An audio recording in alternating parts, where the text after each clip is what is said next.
ദൈവനാമത്തിന് മഹത്വം ഉണ്ടാകട്ടെ. ഇന്ന് പകൽ നേരം ദൈവസന്നിധിയിലേക്ക് ഒരിക്കൽ കൂടെ അടുത്ത് വരുവാൻ സ്വതന്ത്രം ഈ കർത്തൃ ദിവസത്തിൽ കർത്താവിൻ്റെ പാദപീഠത്തിൽ വരുവാൻ തക്കവണ്ണം സ്വർഗം സഹായിച്ചതിനോർത്ത് ദൈവത്തെ മഹത്വപ്പെടുത്തുന്നു. സ്തോത്രം. ഹല്ലേലൂയ. ഈ സഭായോഗത്തിൽ കർത്താവിൻ്റെ വലിയ കൃപ നമ്മുടെ നടുവിൽ വ്യാപരിച്ചുകൊണ്ടിരിക്കുന്നു. സ്തോത്രം. ഹല്ലേലൂയ. നമ്മൾ പല വിഷയങ്ങൾ ഓർത്ത് പ്രാർത്ഥിച്ചു. പല വിഷയങ്ങൾ നമ്മൾ ചിന്തിക്കുവാനിടയായി തീർന്നു. നമുക്കിന്ന് പകൽ നേരം അല്പനേരത്തെ ദൈവവചന ചിന്തയ്ക്കായിട്ട് നമുക്ക് റോമാലേഖനം 8-ാം അധ്യായത്തിലേക്ക് നമ്മുടെ ശ്രദ്ധ തിരിക്കാം. റോമാലേഖനം 8-ാം അധ്യായം. റോമാലേഖനം 8-ാം അധ്യായം അതിൻ്റെ 12-ാം വാക്യം നമുക്കൊന്ന് വായിക്കാം. റോമാലേഖനം 8-ാം അധ്യായം 12-ാം വാക്യങ്ങൾ. സ്തോത്രം. ആകയാൽ സഹോദരന്മാരെ, നാം ജഡത്തെ അനുസരിച്ച് ജീവിക്കേണ്ടതിന് ജഡത്തിനല്ല കടക്കാരനാകുന്നത്. ആമേൻ. അടുത്ത വാക്യം, നിങ്ങൾ ജഡത്തെ അനുസരിച്ച് ജീവിക്കുന്നുവെങ്കിൽ മരിക്കും നിശ്ചയം.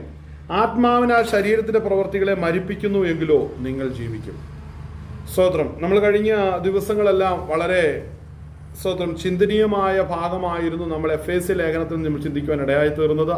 പരിശുദ്ധാത്മാവിനെ അനുസരിച്ച് ജീവിക്കണം, പരിശുദ്ധാത്മാവിന് കീഴ്പ്പെടണം. ദൈവത്തിന്റെ ആത്മാവിന് കീഴ്പ്പെടുമ്പോൾ നമ്മുടെ ജീവിതത്തിൽ വരുന്ന രൂപാന്തരത്തെ കുറിച്ച്, നമ്മുടെ സ്വഭാവത്തിലും നമ്മുടെ വ്യക്തിപരമായ ജീവിതത്തിൽ ദൈവം ചെയ്തെടുക്കുന്ന അതിശയകരമായ രൂപാന്തരങ്ങളെ കുറിച്ച് നമ്മൾ ചിന്തിക്കുവാൻ ഇടയായി തീർന്നു. നമ്മൾ ഇന്ന് പകൽ നേരം നമ്മൾ എടുത്ത ഈ ഭാഗം എന്ന് പറയുന്നത് വളരെ ശ്രദ്ധേയമായൊരു ഭാഗമാണ്. ദൈവവചനത്തെക്കുറിച്ച് നമ്മൾ പഠിക്കുമ്പോൾ മനുഷ്യനെ നീതീകരിക്കുന്ന മേഖലകളെക്കുറിച്ച് ദൈവശാസ്ത്രപരമായും നമ്മൾ പഠിക്കുന്ന സമയത്തും മനുഷ്യനെ നീതീകരിക്കുക, വിശുദ്ധീകരിക്കുക, തേജസ്കരിക്കുക, അങ്ങനെ രക്ഷയുടെ ത്രിമാനങ്ങളെ നമ്മൾ കാണുവാൻ ഇടയായി തീരുന്നു. അപ്പോൾ സ്തോത്രം, രക്ഷിക്കപ്പെട്ടു വരുന്ന ഒരു വ്യക്തി എന്ന് പറഞ്ഞാൽ സ്തോത്രം, അവനെ, ഒരു പാപിയായിരിക്കുന്ന ഒരു മനുഷ്യനെ കർത്താവായ യേശു ക്രിസ്തുവിന്റെ രക്തത്താൽ കഴുകപ്പെട്ട് അവന്റെ പാപജീവിതം ഉപേക്ഷിച്ച് സ്തോത്രം വിശുദ്ധിയോടുകൂടി ജീവിക്കുവാനായിട്ട് അവൻ ദൈവകൃപയിലേക്ക് വരികയാണ്. ദൈവകൃപ എന്ന് പറഞ്ഞാൽ പരിശുദ്ധാത്മാവിനെ പ്രാപിച്ച്, ദൈവാത്മാവിന്റെ ശക്തിയെ പ്രാപിച്ച് സ്തോത്രം ഈ ജഡത്തിന്റെ പ്രവൃത്തികളെ ജയിച്ച് ജീവിക്കുന്നവർക്കാണ് കൃപയെന്ന് പദം കൊണ്ട് അർത്ഥമാക്കുന്നത്. യഥാർത്ഥത്തിൽ പരിശുദ്ധാത്മാവിന്റെ നിറവ് പ്രാപിച്ചവർ മാത്രമാണ് കൃപയിലിരിക്കുന്നവര്. അപ്പോൾ പരിശുദ്ധാത്മാവിനെ അനുസരിച്ച് നമ്മൾ ജീവിക്കുമ്പോൾ നാം സ്തോത്രം ജഡത്തിന്റെ പ്രവൃത്തികളെ നമ്മൾ ചെയ്യുകയില്ല. അങ്ങനെ ഇതിന്റെ സ്തോത്രം അങ്ങനെ ഒരുക്കപ്പെട്ടിരിക്കുന്ന വ്യക്തികൾക്ക് വേണ്ടിയാണ് കർത്താവായ യേശു ക്രിസ്തു സ്വർഗരാജ്യം ഒരുക്കി വെച്ചിരിക്കുന്നത്. ഒരുങ്ങിയിരിക്കുന്ന വിശുദ്ധനെ ചേർക്കാനാണ് കർത്താവായ യേശു ക്രിസ്തു വേഗം വരുന്നത്.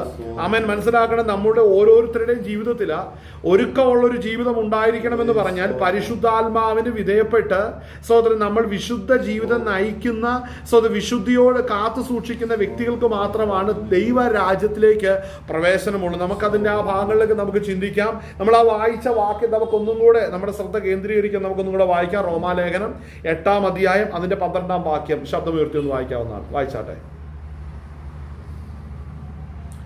ഇവിടെ വായിച്ചോ. ആകയാൽ സഹോദരന്മാരെ, നാം ജഡത്തെ അനുസരിച്ച് ജീവിക്കേണ്ടതിന് ജഡത്തിനല്ല കടക്കാരാകുന്നത്. ഇവിടെ പൗലോസ് അപ്പോസ്തലൻ കഴിഞ്ഞ സ്തോത്രം 6-ാം അധ്യായത്തെക്കുറിച്ചും 7-ാം അധ്യായത്തെക്കുറിച്ചും വരുമ്പോൾ പരിശുദ്ധാത്മാവിനെ, തന്റെ ആത്മാവിനെ പകർന്നുകൊണ്ട് ദൈവത്തിന്റെ നീതി പ്രവൃത്തി ഓരോ മനുഷ്യനിലും വെളിപ്പെടുത്തുന്ന പദ്ധതികളെ കുറിച്ചാണ് കഴിഞ്ഞ അധ്യായങ്ങളിൽ നമ്മൾ ചിന്തിക്കാനിടയായി തീർന്നത്. എന്നാൽ ആ അധ്യായങ്ങളിൽ ചിന്തിക്കുന്ന സമയത്ത് മനുഷ്യന്റെ ജഡത്തെക്കുറിച്ച് പഠിക്കുമ്പോൾ സ്തോത്രം ഒരുവൻ ദേഹം, ദേഹി, ആത്മാവ്, ഈ 3 തലങ്ങളിലും ഈ ശരീരത്തിന് ജഡീക സ്വഭാവമുണ്ട്, ജഡത്തിന്റെ ചിന്തയുണ്ട്. ഇതിന് ആ ജഡത്തിന്റെ ചിന്തകളിൽ നിൽക്കുന്ന ഒരു മനുഷ്യന് ഒരിക്കലും ദൈവത്തെക്കുറിച്ച് ചിന്തിക്കുവാനായിട്ട് സാധിക്കത്തില്ല. അപ്പോൾ എപ്പോഴാണ് അവൻ ഈ ജഡീകനായി തീർന്നത് എന്ന് നോക്കുമ്പോൾ നമ്മൾ ഉൽപ്പത്തി പുസ്തകത്തിൽ നമ്മൾ കാണുന്ന രംഗം എന്ന് പറഞ്ഞാൽ ആദാം പാപം ചെയ്ത് ദൈവദേശത്ത് നഷ്ടപ്പെട്ടു കഴിഞ്ഞപ്പോൾ അവനിൽ ആ പാപ സ്വഭാവത്തിലേക്ക് കടന്നു വരാൻ ഇടയായി തീർന്നു. അടുത്ത മക്കളായി ജനിച്ച കയ്യിനും ഹാബേലും വന്നപ്പോൾ ഹാബേല് ദൈവത്തിന്റെ പക്ഷത്ത് നിന്നപ്പോൾ കയ്യിനിൽ യഥാർത്ഥ ജഡ സ്വഭാവം കാണാൻ ഇടയായി തീർന്നു. അപ്പോൾ അവർക്ക് തേജസ്, അതായത് ആദാമിലും ഹവ്വായിലും തേജസ് നഷ്ടപ്പെട്ട് അവര് തോട്ടത്തിൽ നിന്ന് പുറത്താക്കപ്പെട്ടു. അവർ തോട്ടത്തിൽ നിന്ന് പുറത്താക്കപ്പെട്ട അവരെ ദൈവം തന്നെ അപ്പോൾ തന്നെ ഒരു മൃഗത്തിന്റെ മുരിഞ്ഞ് മൃഗത്തിനെ അറുത്ത് അതിന്റെ തോൽ ഉടുപ്പിച്ച് തോട്ടത്തിൽ നിന്ന് പുറത്തേക്ക് വിടുന്ന രംഗമാണ് കണ്ടത്. അപ്പോൾ അവർ തേജസ് നഷ്ടപ്പെട്ടവർ, അല്ലെങ്കിൽ കർത്താവിന്റെ കൃപ നഷ്ടപ്പെട്ടവർ, അവർ തോട്ടത്തിൽ നിന്ന് പുറത്തു വന്നപ്പോൾ അവർ ജഡീകമായിട്ടാണ് അവർ ജീവിച്ചത്. അപ്പോൾ ആ ജഡ സ്വഭാവത്തിൽ നിന്ന് അവർക്ക് മാറ്റം വരുവാൻ തക്കവണ്ണം ഒരു സാധ്യതയില്ലാതെ അനേക കാലഘട്ടങ്ങൾ മാനവരാശി മുമ്പോട്ട് പോയി. അപ്പോഴാണ് ദൈവത്തിന്റെ കാര്യപരിപാടിയാകുന്ന അനാദി നിത്യതയിലെ പദ്ധതികളെ കുറിച്ച് നമ്മൾ പഠിക്കുമ്പോൾ ദൈവം തന്റെ പുത്രനെ, ഏകജാതനെ തന്നെ ലോകത്തിലേക്ക് അയക്കുകയാണ് ചെയ്യുന്നത്. എന്താണ് പുത്രനാകുന്ന യേശു ക്രിസ്തുവിലൂടെ ചെയ്യുന്നത്? മുഴു ലോകത്തിന്റെ അകൃത്യം പുത്രന്റെ മേൽ ചുമത്തുകയും പുത്രനാകുന്ന യേശു ക്രിസ്തുവിനെ കാൽവറിയിൽ തകർക്കുകയും ചെയ്തത് നിമിത്തം, താൻ പാപം അറിയാത്തവനാണ്, അവൻ പാപികളോടുകൂടെ എണ്ണപ്പെടുക നിമിത്തം, പുത്രന്റെ ശരീരയാകുന്ന നിമിത്തം അവനിൽ വിശ്വസിക്കുന്നവർക്ക് പാപമോചനവും വീണ്ടും ജനനവും നൽകുവാൻ തക്കവണ്ണം ക്രിസ്തുയേശുവിന്റെ ശരീരയാഗം ജയിക്കുവാനായിട്ട് ഇടയായി തീർന്നു. അത് യോഗ്യമായി തീർന്നു. കഴിഞ്ഞ ദിവസം നമ്മളതാണ് ചിന്തിച്ച നിരപ്പിന്റെ ശുശ്രൂഷയെ കുറിച്ച് നമ്മൾ കണ്ടു.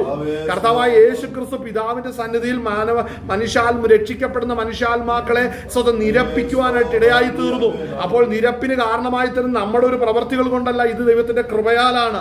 അപ്പോൾ ദൈവത്തിന്റെ കൃപ എന്ന് പറയുന്നത് നമുക്ക് വേണ്ടി ഔദാര്യമായി കർത്താവ് പകർന്നു തന്ന കൃപാദാനം എന്ന് പറഞ്ഞാൽ ഒരു ജഡത്തിനും ദൈവത്തെ ഗ്രഹിക്കുവാനോ ആത്മീയ വിഷയത്തെ ഗ്രഹിക്കുവാനോ കഴിയാത്ത നിലവാരത്തിൽ പാപപ്രകൃതിയിലായിരുന്നു. അപ്പോൾ ആ പാപപ്രകൃതിയിൽ നിന്ന് അവരെ രക്ഷിക്കണമെന്നുണ്ടെങ്കിൽ ദൈവം തന്നെ ഒരു പദ്ധതി തുടങ്ങണം. ആ പദ്ധതി എന്ന് പറഞ്ഞാൽ അവരുടെ അകൃത്യങ്ങൾ വഹിച്ച് ഒരുവൻ മരിക്കണം, അവരുടെ അകൃത്യങ്ങൾ ഒരുവന്റെ മേൽ ചുമത്തപ്പെടുകയും അവർ സകലർക്കും വേണ്ടി മധ്യസ്ഥ വഹിക്കുകയും ചെയ്തെങ്കിൽ മാത്രമേ അവർക്ക് വീണ്ടെടുപ്പ് നടക്കത്തുള്ളൂ. അപ്പോൾ പാപത്തിലായിരുന്ന നമ്മുടെ ജീവിതത്തെ, നമ്മുടെ പാപ മനുഷ്യനെ കർത്താവായ യേശു ക്രിസ്തുവിന്റെ ശരീരയാഗത്തോടുകൂടെ കാൽവറിയിൽ അടക്കപ്പെടുകയാണ് ചെയ്തത്. അപ്പോൾ യേശു ക്രിസ്തുവിൽ വിശ്വസിക്കുന്നവൻ പിതാവിന്റെ സന്നിധിയിൽ നീതീകരിക്കപ്പെടുകയാണ് ചെയ്യുന്നത്. കാരണം സ്വർഗത്തിലെ നമുക്കൊരു പിതാവുണ്ട്. ആ സർവശക്തനാകുന്ന പിതാവ് പുത്രന്റെ ശരീരയാഗത്താൽ ഉളവാക്കപ്പെട്ട രക്തത്തിൽ കഴുകപ്പെടുക നിമിത്തം അവരുടെ പാപത്തിന് മോചനം വരികയാണ് ചെയ്യുന്നത്. അപ്പോൾ ആ മോചനം ലഭിച്ചവരാണ് ദൈവമക്കൾ എന്ന് പറയുന്നത്. അപ്പോൾ ആ ദൈവമക്കളെ പിന്നെ ദൈവത്തിന് നടത്തണമെന്നുണ്ടെങ്കിൽ ദൈവത്തിന്റെ ആത്മാവിനെ നൽകി, ദൈവത്തിന്റെ ആത്മാവിന്റെ അനുസരണ പ്രാപിച്ച് മുന്നേറണം, അങ്ങനെ ജീവിക്കണം. അതിനെയാണ് ക്രിസ്തീയ ജീവിതം എന്ന് പറയുന്നത്. നാം ഈ ക്രിസ്തീയ ജീവിതം എന്ന് പറഞ്ഞാൽ പരിശുദ്ധാത്മാവിനെ അനുസരിച്ച് ജീവിക്കണം. നമ്മളിൽ പകർന്നു വന്ന പരിശുദ്ധാത്മാവിനെ അനുസരിച്ച് നമ്മൾ ജീവിക്കുമ്പോൾ നാം പാപത്തിന്റെ പ്രവൃത്തികളിലേക്ക് പോകാതെ വണ്ണം നമ്മളുടെ ജഡ സ്വഭാവങ്ങളെ മരിപ്പിക്കുവാനായിട്ട് ഇടയായിത്തീരും. നമ്മൾ ഈ വായിച്ച വാക്യം വളരെ ശ്രദ്ധേയമായ വാക്യമാണ്. അതിനകത്ത് പ്രധാനപ്പെട്ട വാക്യം, ഒരു 2 വാക്യം പുറകോട്ടിറങ്ങി വായിക്കുമ്പോൾ അവിടെ വായിക്കുന്ന ഒരു പദമുണ്ട്. അവന്റെ 8-ാം അധ്യായം അതിന്റെ 9-ാം വാക്യം 8 മുതൽ വായിച്ചേ. 8-ന്റെ 8 മുതൽ വായിച്ചേ. ഇവിടെ ശ്രദ്ധിക്കണം, ജഡ സ്വഭാവമുള്ളവർക്ക് ദൈവത്തെ പ്രസാദിപ്പിക്കുവാനായിട്ട് കഴിയത്തില്ല. കാരണം രക്ഷിക്കപ്പെട്ട ഒരു ദൈവവൈതലിന് അറിയാം, ഒരു ദൈവവൈതൽ ദൈവത്തെ ആരാധിക്കുന്നത് തന്റെ ആത്മാവാകുന്ന പരിശുദ്ധാത്മാവിന് നിറവോടുകൂടെയാണ്. ആ ദൈവത്തിന്റെ ആത്മാവ് നമ്മളിൽ ഇല്ലെങ്കിൽ ഒരിക്കലും നമുക്ക് ദൈവത്തെ സ്തുതിക്കാനോ ആരാധിക്കാനോ ദൈവത്തിലേക്ക് തിരിയുവാനോ സാധിക്കത്തില്ല. അതുകൊണ്ടാണ് ദൈവം തന്റെ ആത്മാവിനെ നമ്മുടെ മേൽ പകർന്നത്. ആമേൻ. അവിടെ അടുത്ത വാക്യം വായിച്ചാട്ടെ. ദൈവത്തിന്റെ ആത്മാവ് നിങ്ങളിൽ വസിക്കുന്നു എന്ന് വരികിൽ സ്വഭാവമുള്ളവരല്ല, ആത്മസ്വഭാവമുള്ളവരത്രേ. അപ്പോൾ ആരാണ് ആത്മീകൻ എന്ന് ചോദിച്ചാൽ പരിശുദ്ധാത്മാവിനെ പാനം ചെയ്ത വ്യക്തി, പരിശുദ്ധാത്മാവിനെ പ്രാപിച്ച ഒരു വ്യക്തിയാണ് ആത്മീകൻ എന്ന് പറയുന്നത്. അപ്പോൾ ആത്മീകനാകുന്ന ഒരു വ്യക്തിയാണെങ്കിൽ അവനെ ദൈവത്തെ സ്തുതിക്കുവാൻ, ആരാധിക്കുവാൻ, ദൈവത്തിന് മഹത്വം കൊടുക്കാൻ കഴിയത്തുള്ളൂ. കാരണം ദൈവം ആത്മാവാകുന്നു. ആത്മാവാകുന്ന ദൈവത്തെ മഹത്വപ്പെടുത്തുവാൻ അവനിലെ ആത്മാവ് നമ്മളിൽ വാസം ചെയ്തെങ്കിൽ മാത്രമേ നമുക്ക് അവനെ മഹത്വപ്പെടുത്തുവാനായിട്ട് കഴിയത്തുള്ളൂ. അതാണ് ഈ റോമാലേഖനത്തിന്റെ 8-ാം അധ്യായം നമ്മൾ 8 മുതൽ വായിക്കുമ്പോൾ നമ്മൾ കാണുന്നത്. ജഡ സ്വഭാവമുള്ളവർക്ക് ദൈവത്തെ പ്രസാദിപ്പിക്കുവാൻ കഴിയത്തില്ല. ശ്രദ്ധിക്കണം, ജഡ സ്വഭാവം, ഏതു മനുഷ്യനും ജനിക്കുന്നത് ജഡത്തിലാണ്. അവൻ ജഡത്തിൽ ജനിച്ച് ജീവിക്കുന്ന ആ പാപ സ്വഭാവത്തിലിരിക്കുന്ന ഒരു വ്യക്തിക്ക് പോലും ദൈവത്തെ സേവിക്കുവാൻ കഴിയത്തില്ല. അവൻ ആ പാപ പ്രകൃതിക്ക് മാറ്റം വരുവാനാണ് പരിശുദ്ധാത്മാവിനെ ദൈവം നൽകുന്നത്. അപ്പോൾ പരിശുദ്ധാത്മാവിനെ പാനം ചെയ്തൊരു വ്യക്തിക്ക് മാത്രമേ ദൈവത്തെ സ്തുതിക്കുവാൻ, ആരാധിക്കുവാൻ, ദൈവത്തെ മഹത്വപ്പെടുത്തുവാനായിട്ട് കഴിയത്തുള്ളൂ. ആമേൻ. തുടർന്ന് വായിച്ചാട്ടെ, ആ വാക്യം തന്നെ വായിച്ചാട്ടെ. നിങ്ങളോ ദൈവത്തിന്റെ ആത്മാവ് നിങ്ങളിൽ വസിക്കുന്നു എന്ന് വരികിൽ ജഡസ്വഭാവമുള്ളവരല്ല, ആ. ആത്മസ്വഭാവമുള്ളവരത്രേ. അപ്പോൾ ദൈവത്തിന്റെ ആത്മാവ് വസിക്കുന്നവർക്ക് മാത്രമേ ആത്മീക ജീവിതം സ്വതന്ത്രം ഗുണപ്പെടുകയുള്ളൂ, ആത്മീക ജീവിതം ശോഭിക്കത്തുള്ളൂ. മനസ്സിലാക്കണം. കാരണം ദൈവത്തിന്റെ ആത്മാവ് വസിക്കുമ്പോൾ ദൈവ ശബ്ദം കേൾക്കുന്നു, ദൈവത്തിന്റെ സാന്നിധ്യത്തിൽ വസിക്കുന്നു. അങ്ങനെ ദൈവത്തിന് പ്രസാദകരമായ വഴിയിലൂടെയാണ് ഒരു ദൈവ പൈതൽ നടക്കുന്നത്. അപ്പോൾ ആ ദൈവ പൈതലിന്റെ ജീവിതത്തിലെ ഏതൊരു കാര്യത്തിനും പരിശുദ്ധാത്മാവിന്റെ ഇടപെടലുണ്ട്. കാര്യങ്ങൾ ദൈവത്തെ മഹത്വപ്പെടുത്തിയാട്ടെ. ഹല്ലേലൂയ. അപ്പോൾ ഇന്ന് പകൽ നേരം ഈ വചനം നമ്മൾ വളരെ ആഴത്തിൽ ശ്രദ്ധിക്കണം. ദൈവത്തിന്റെ ആത്മാവ് വസിക്കുന്നവൻ ആരോ അവനാണ് ആത്മീകൻ. പരിശുദ്ധാത്മാവിനെ പ്രാപിച്ചവൻ ആരാണോ അവനാണ് ആത്മീകൻ. അപ്പോൾ അടുത്ത വാക്യം ശ്രദ്ധേയമാണ്, വായിച്ചാട്ടെ. ക്രിസ്തുവിന്റെ ആത്മാവില്ലാത്തവൻ അവനുള്ളവനല്ല. അതായത് ശ്രദ്ധിക്കണം, പരിശുദ്ധാത്മാവിനെ വീണ്ടും പൗലോസ് അപ്പോസ്തലനിലൂടെ വീണ്ടും വിളിക്കുന്ന പദമാണ് ക്രിസ്തുവിന്റെ ആത്മാവ്. പരിശുദ്ധാത്മാവ്, ദൈവാത്മാവ് എന്നൊക്കെ പറയുന്നത് സ്വന്തം പരിശുദ്ധാത്മാവിനെ കുറിച്ച് തന്നെയാണ്. ദൈവത്തിന്റെ ആത്മാവാണ്. ഇവിടെ പറയുന്നത് ക്രിസ്തുവിന്റെ ആത്മാവ് ഇല്ലാത്തവൻ അവനുള്ളവനല്ല. അങ്ങനെയല്ലേ വായിക്കുന്നത്? ഒന്ന് വായിച്ച വാക്യം ഒന്നുകൂടെ വായിച്ചേ. ക്രിസ്തുവിന്റെ ഇല്ലാത്തവൻ അവനുള്ളവനല്ല. അതായത് ക്രിസ്തുവിനുള്ളവനല്ല. അപ്പോൾ പരിശുദ്ധാത്മാവ് നമ്മളിൽ വസിച്ചെങ്കിൽ മാത്രമേ നാം ദൈവത്തിനുള്ളവരാകുന്നുള്ളൂ. മനസ്സിലാകണം. അപ്പോൾ ക്രിസ്തീയ ജീവിതത്തിന്റെ പ്രത്യേകത ഈ കൃപ നമ്മളിൽ നിന്ന് അന്യമാകാതെ നാം ശ്രദ്ധയോടെ നമ്മുടെ കാലടികളെ വെച്ച് മുന്നേറേണ്ട ഒരു അനുഭവമാണ് ക്രിസ്തീയ ജീവിതം എന്ന് പറയുന്നത്. പരിശുദ്ധാത്മാവിനെ നാം സൂക്ഷിക്കണം. പരിശുദ്ധാത്മാവ് നമ്മളെ സൂക്ഷിക്കുമ്പോൾ നാം അവന്റെ കൃപയിൽ വസിക്കാൻ നമ്മൾ തയ്യാറാകണം. നമ്മൾ നമ്മുടെ വഴികളിൽ പോയാൽ നമുക്കൊരിക്കലും ദൈവത്തിന്റെ കൃപയ്ക്കനുസരിച്ച് നമുക്ക് ജീവിക്കാൻ കഴിയത്തില്ല. അതുകൊണ്ടാണ് പരിശുദ്ധാത്മാവിനെ അനുസരിച്ച് ജീവിക്കുന്ന വ്യക്തിക്ക് മാത്രമേ സ്തോത്രം ദൈവത്തെ പ്രസാദിപ്പിക്കാൻ കഴിയത്തുള്ളൂ. ഇപ്പോൾ വായിച്ച വാക്യത്തിന്റെ പ്രത്യേകത എന്ന് പറഞ്ഞാൽ സ്തോത്രം അപ്പോൾ ക്രിസ്തുവിന്റെ ആത്മാവില്ലാത്തവൻ അവനുള്ള അല്ല. വായിച്ചാട്. ക്രിസ്തു നിങ്ങളിൽ ഉണ്ടെങ്കിലോ ശരീരം പാപം നിമിത്തം മരിക്കേണ്ടതെങ്കിലും ആത്മാവ് നീതി നിമിത്തം ജീവനാവുന്നു. അവിടെ ശ്രദ്ധിക്കേണ്ട ഒരു വാക്യം, ക്രിസ്തു നിങ്ങൾ ഉണ്ടെങ്കിലോ ശരീരം പാപം നിമിത്തം മരിക്കേണ്ടതെങ്കിലും അടുത്തത് ആത്മാവ് നീതി നിമിത്തം ജീവനാകുന്നു. അപ്പോൾ ദൈവത്തിന്റെ ആത്മാവ് നമ്മളിൽ വസിക്കുമ്പോൾ അതിനെ ഇച്ചിരി കൂടെ വ്യക്തമായിട്ട് പറഞ്ഞാൽ അതിന്റെ 6-ാം വാക്യം ഒന്ന് വായിച്ചേ. 8:6. ജഡത്തിന്റെ ചിന്ത മരണം, ആത്മാവിന്റെ ചിന്തയോ ജീവനും സമാധാനവും തന്നെ. അപ്പോൾ ആത്മാവിന്റെ ചിന്ത എന്ന് പറയുന്നത് ജീവനും സമാധാനവുമാണ്. അപ്പോൾ ഈ ജീവനും സമാധാനവും എങ്ങനെ നമ്മളിൽ വന്നത്? യേശു ക്രിസ്തുവിൽ വിശ്വസിക്കുമ്പോഴാണ് ഈ ജീവനും സമാധാനവും നമ്മളിൽ വരുന്നത്. അപ്പോൾ ഈ ജീവനും സമാധാനവും വരുന്നത് ആർക്കാണ്? പരിശുദ്ധാത്മാവിനെ പ്രാപിച്ചവർക്കേ ഉള്ളൂ. അപ്പോൾ ദൈവം നൽകുന്ന നിത്യ സമാധാനം വസിക്കുന്നത് അഭിഷേകം പ്രാപിച്ചൊരു ദൈവവൈതലിൽ മാത്രമുള്ളൂ. അപ്പോൾ ജീവൻ എന്ന് പറയുന്നത് നിത്യജീവനാണ് നൽകുന്നത്. അപ്പോൾ ആത്മാവിനെ പകരപ്പെട്ടെങ്കിൽ നമുക്ക് മനസ്സിലാവുന്ന ഒരു കാര്യം, നമ്മളിൽ വ്യാപരിക്കുന്ന പരിശുദ്ധാത്മാവ് നിത്യജീവനാണ്. നമ്മളിൽ ഇടപെട്ടുകൊണ്ടിരിക്കുന്നത് ജീവനാണ്, നമ്മളിൽ തുടിച്ചുകൊണ്ടിരിക്കുന്നത്. അപ്പോൾ ആ ജീവൻ നമ്മളിൽ വസിച്ച് നമ്മെ ദൈവരാജ്യത്തിന് വേണ്ടി ഒരുക്കുന്ന ഒരു വലിയ ശുശ്രൂഷയിലാണ് പരിശുദ്ധാത്മാവ് ഇപ്പോൾ ആയിരിക്കുന്നത്. അപ്പോൾ പരിശുദ്ധാത്മാവ് ഒരുവന്റെ ജീവിതത്തിൽ വരുമ്പോൾ അവന്റെ ജീവിതത്തിൽ എല്ലാ മേഖലകളിലും പരിശുദ്ധാത്മാവ് ഇടപെടും. അവന്റെ എല്ലാ കാര്യങ്ങളിലും പരിശുദ്ധാത്മാവ് ഇടപെടും. ഏതൊരു കാര്യങ്ങളും സ്വർഗം ശ്രദ്ധ വെച്ച് നോക്കുന്നുണ്ട്. അപ്പോൾ ദൈവത്തിന്റെ പദ്ധതിയുള്ളതാണെങ്കിൽ കർത്താവ് അവനെ ഓരോ വഴികളിൽ നിന്ന് വഴി തിരിച്ച് നടക്കേണ്ടുന്ന വഴിയിലൂടെ പരിശുദ്ധാത്മാവിനെ നടത്തുവാൻ ഇടയായി തീരും. അപ്പോൾ പരിശുദ്ധാത്മാവിന്റെ ഡ്യൂട്ടി എന്ന് പറയുന്നത് വളരെ വലുതാണ്. അപ്പോൾ ദൈവത്തിന്റെ ആത്മാവ് നമ്മളിൽ വസിക്കുന്നെങ്കിൽ ആ വസിക്കുന്നവർക്കേ ഈ പറയുന്നതിന്റെ അർത്ഥം മനസ്സിലാകത്തുള്ളൂ. അപ്പോൾ ഇന്നും രക്ഷിക്കപ്പെടാത്തൊരു വ്യക്തി എന്നെ കേൾക്കുന്നുണ്ടെങ്കിൽ നിങ്ങൾ തീർച്ചയായും മാനസാന്തരപ്പെട്ട് യേശു ക്രിസ്തുവിന്റെ നാമത്തിൽ നിങ്ങൾ സ്നാനമേൽക്കണം. പിതാവിന്റെ പുത്രന്റെ പരിശുദ്ധാത്മാവിന്റെ നാമത്തിൽ നിങ്ങൾ സ്നാനപ്പെട്ട് യേശു ക്രിസ്തുവിനോട് ചേർന്നെങ്കിൽ മാത്രമേ പരിശുദ്ധാത്മാവ് എന്ന വാഗ്ദത്തം നിങ്ങൾക്ക് ലഭിക്കത്തുള്ളൂ. അപ്പോൾ ഇന്ന് പകൽനേരം മനസ്സിലാക്കണം, ഇത്രയും യാഥാർത്ഥ്യങ്ങൾ ക്രിസ്തീയ ജീവിതത്തിന്റെ വെളിച്ചത്തിലുണ്ട്. ഇതൊരു സാധാരണ വിഷയമല്ല, ഇതിൻ്റെ ഗൗരവമുള്ള വിഷയമുണ്ട്. നമ്മൾ ഇതിന്റെ താഴമായ നമ്മളുടെ ശ്രദ്ധ ചെലുത്തിയെങ്കിൽ മാത്രമേ നമുക്ക് ദൈവരാജ്യം അവകാശമാക്കുവാൻ സാധിക്കത്തുള്ളൂ. അപ്പോൾ ദൈവത്തിന്റെ വചനം വ്യക്തമായിട്ട് പറയുന്നുണ്ട്, ദൈവത്തിന്റെ ആത്മാവ് നിങ്ങളിൽ വസിക്കുന്നു എന്ന് വരിക ജഡ സ്വഭാവമുള്ളവരല്ല ആത്മസ്വഭാവമുള്ളവരത്രേ. അടുത്ത ക്രിസ്തുവിന്റെ ആത്മാവില്ലാത്തവൻ അവനുള്ളവനല്ല. ശ്രദ്ധിക്കേണ്ട ഒരു കാര്യമാണ്, പരിശുദ്ധാത്മാവില്ലാത്തൊരു വ്യക്തി ക്രിസ്തുവിനുള്ളതല്ല. അഭിഷേകം പ്രാപിക്കാത്ത ഒരു വ്യക്തി എന്നെ കേൾക്കുന്നുണ്ടെങ്കിൽ നിങ്ങളൊരു സംഘടനയ്ക്കകത്തൊരു മെമ്പർ ആയിരിക്കും, പക്ഷെ ഇതുവരെയും പരിശുദ്ധാത്മാവിന്റെ നിറവും ദൈവത്തിന്റെ ആത്മാവിന്റെ നടത്തിപ്പോ ദൈവത്തിന്റെ കൃപ നിങ്ങളിൽ വ്യാപരിക്കുന്നില്ലെങ്കിൽ ഒരു കാര്യം ഞാൻ പറയാം, നിങ്ങൾ ദൈവത്തിലുള്ളവരല്ല. എങ്കിൽ ഇന്ന് പകൽനേരം ആത്മാവിനെ പ്രാപിക്കുവാൻ മനസ്സുള്ളവരുണ്ടെങ്കിൽ ദൈവകൃപയിലേക്ക് അടുത്തു വന്നാൽ കർത്താവ് അത്ഭുതങ്ങളെ ചെയ്യുവാൻ ഇടയായി തീരും. ആമേൻ. സഹോദരൻ, അടുത്ത വാക്യം വായിച്ചാട്ടെ. ജഡത്തിന്റെ ചിന്ത ദൈവത്തോട് ശത്രുത്വം ആകുന്നു. അത് ദൈവത്തിന്റെ ന്യായപ്രമാണത്തിനും കീഴ്പ്പെടുന്നില്ല, കീഴ്പ്പെടുവാൻ കഴിയുന്നതുമല്ല. ജഡസ്വഭാവമുള്ളവർക്ക് ദൈവത്തെ പ്രസാദിപ്പിക്കുവാൻ കഴിവില്ല. നിങ്ങളോ ദൈവത്തിന്റെ ആത്മാവ് നിങ്ങളിൽ വസിക്കുന്നു എന്ന് വരികിൽ ജഡസ്വഭാവമുള്ളവരല്ല, ആത്മസ്വഭാവമുള്ളവരത്രേ. സ്തോത്രം. അപ്പോൾ മനസ്സിലാക്കണം, ജഡ സ്വഭാവമുള്ളവരല്ല, ആത്മസ്വഭാവം ഉള്ളവര് അത്രേ, അല്ലേ? അങ്ങനെയല്ലേ വായിക്കുന്നത്? അടുത്ത വാക്യം വായിച്ചേ.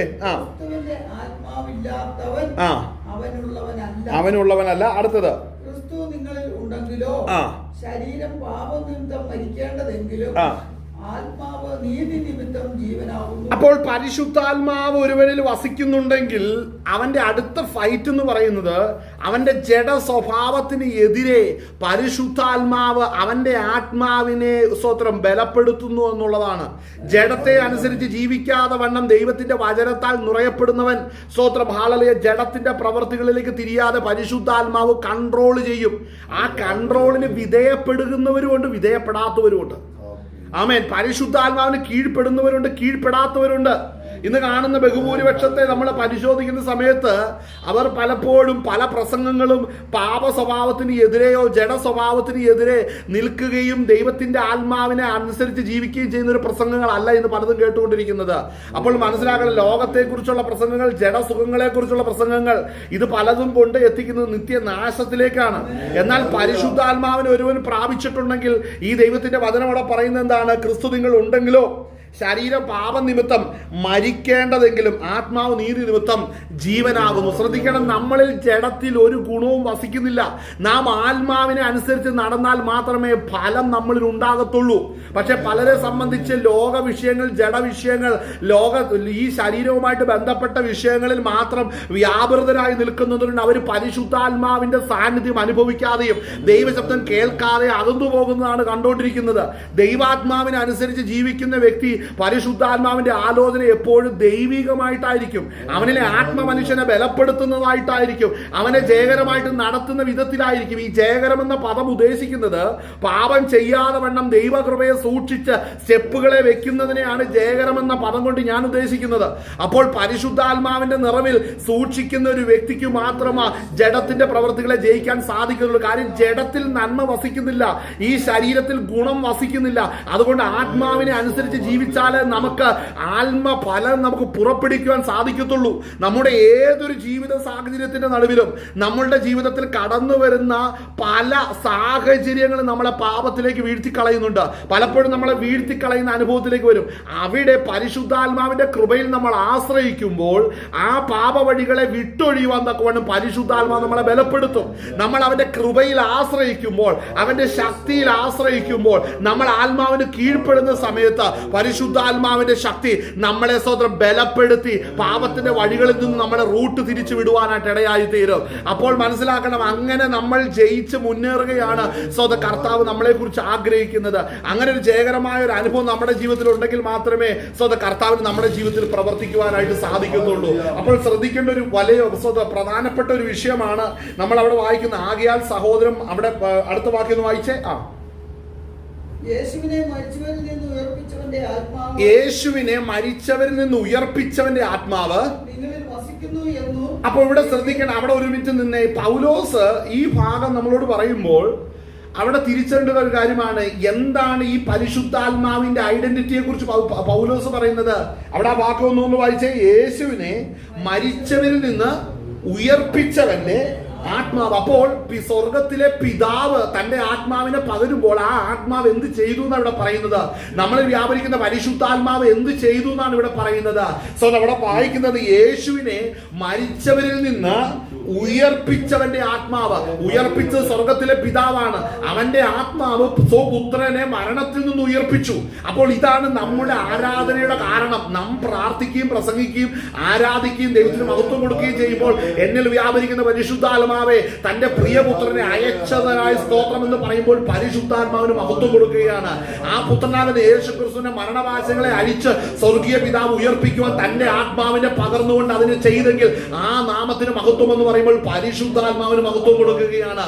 അപ്പോൾ പരിശുദ്ധാത്മാവിന് മഹത്വം കൊടുക്കുക എന്ന് പറയുന്നത് ഈ മേഖലകളിൽ പരിശുദ്ധാത്മാവ് ചെയ്തത് ക്രിസ്തുവിന്റെ ജഡാവതാരത്തെയും മരണപുനരുദ്ധാന ശുശ്രൂഷകളെ കുറിച്ചും എല്ലാം വെളിപ്പെടുത്തുമ്പോൾ പരിശുദ്ധാത്മാവിന്റെ റോൾ എന്താണെന്ന് തിരിച്ചറിഞ്ഞ് അതിന് മഹത്വം കൊടുക്കുമ്പോഴാണ് പരിശുദ്ധാത്മാവ് സന്തോഷിക്കുന്നത്.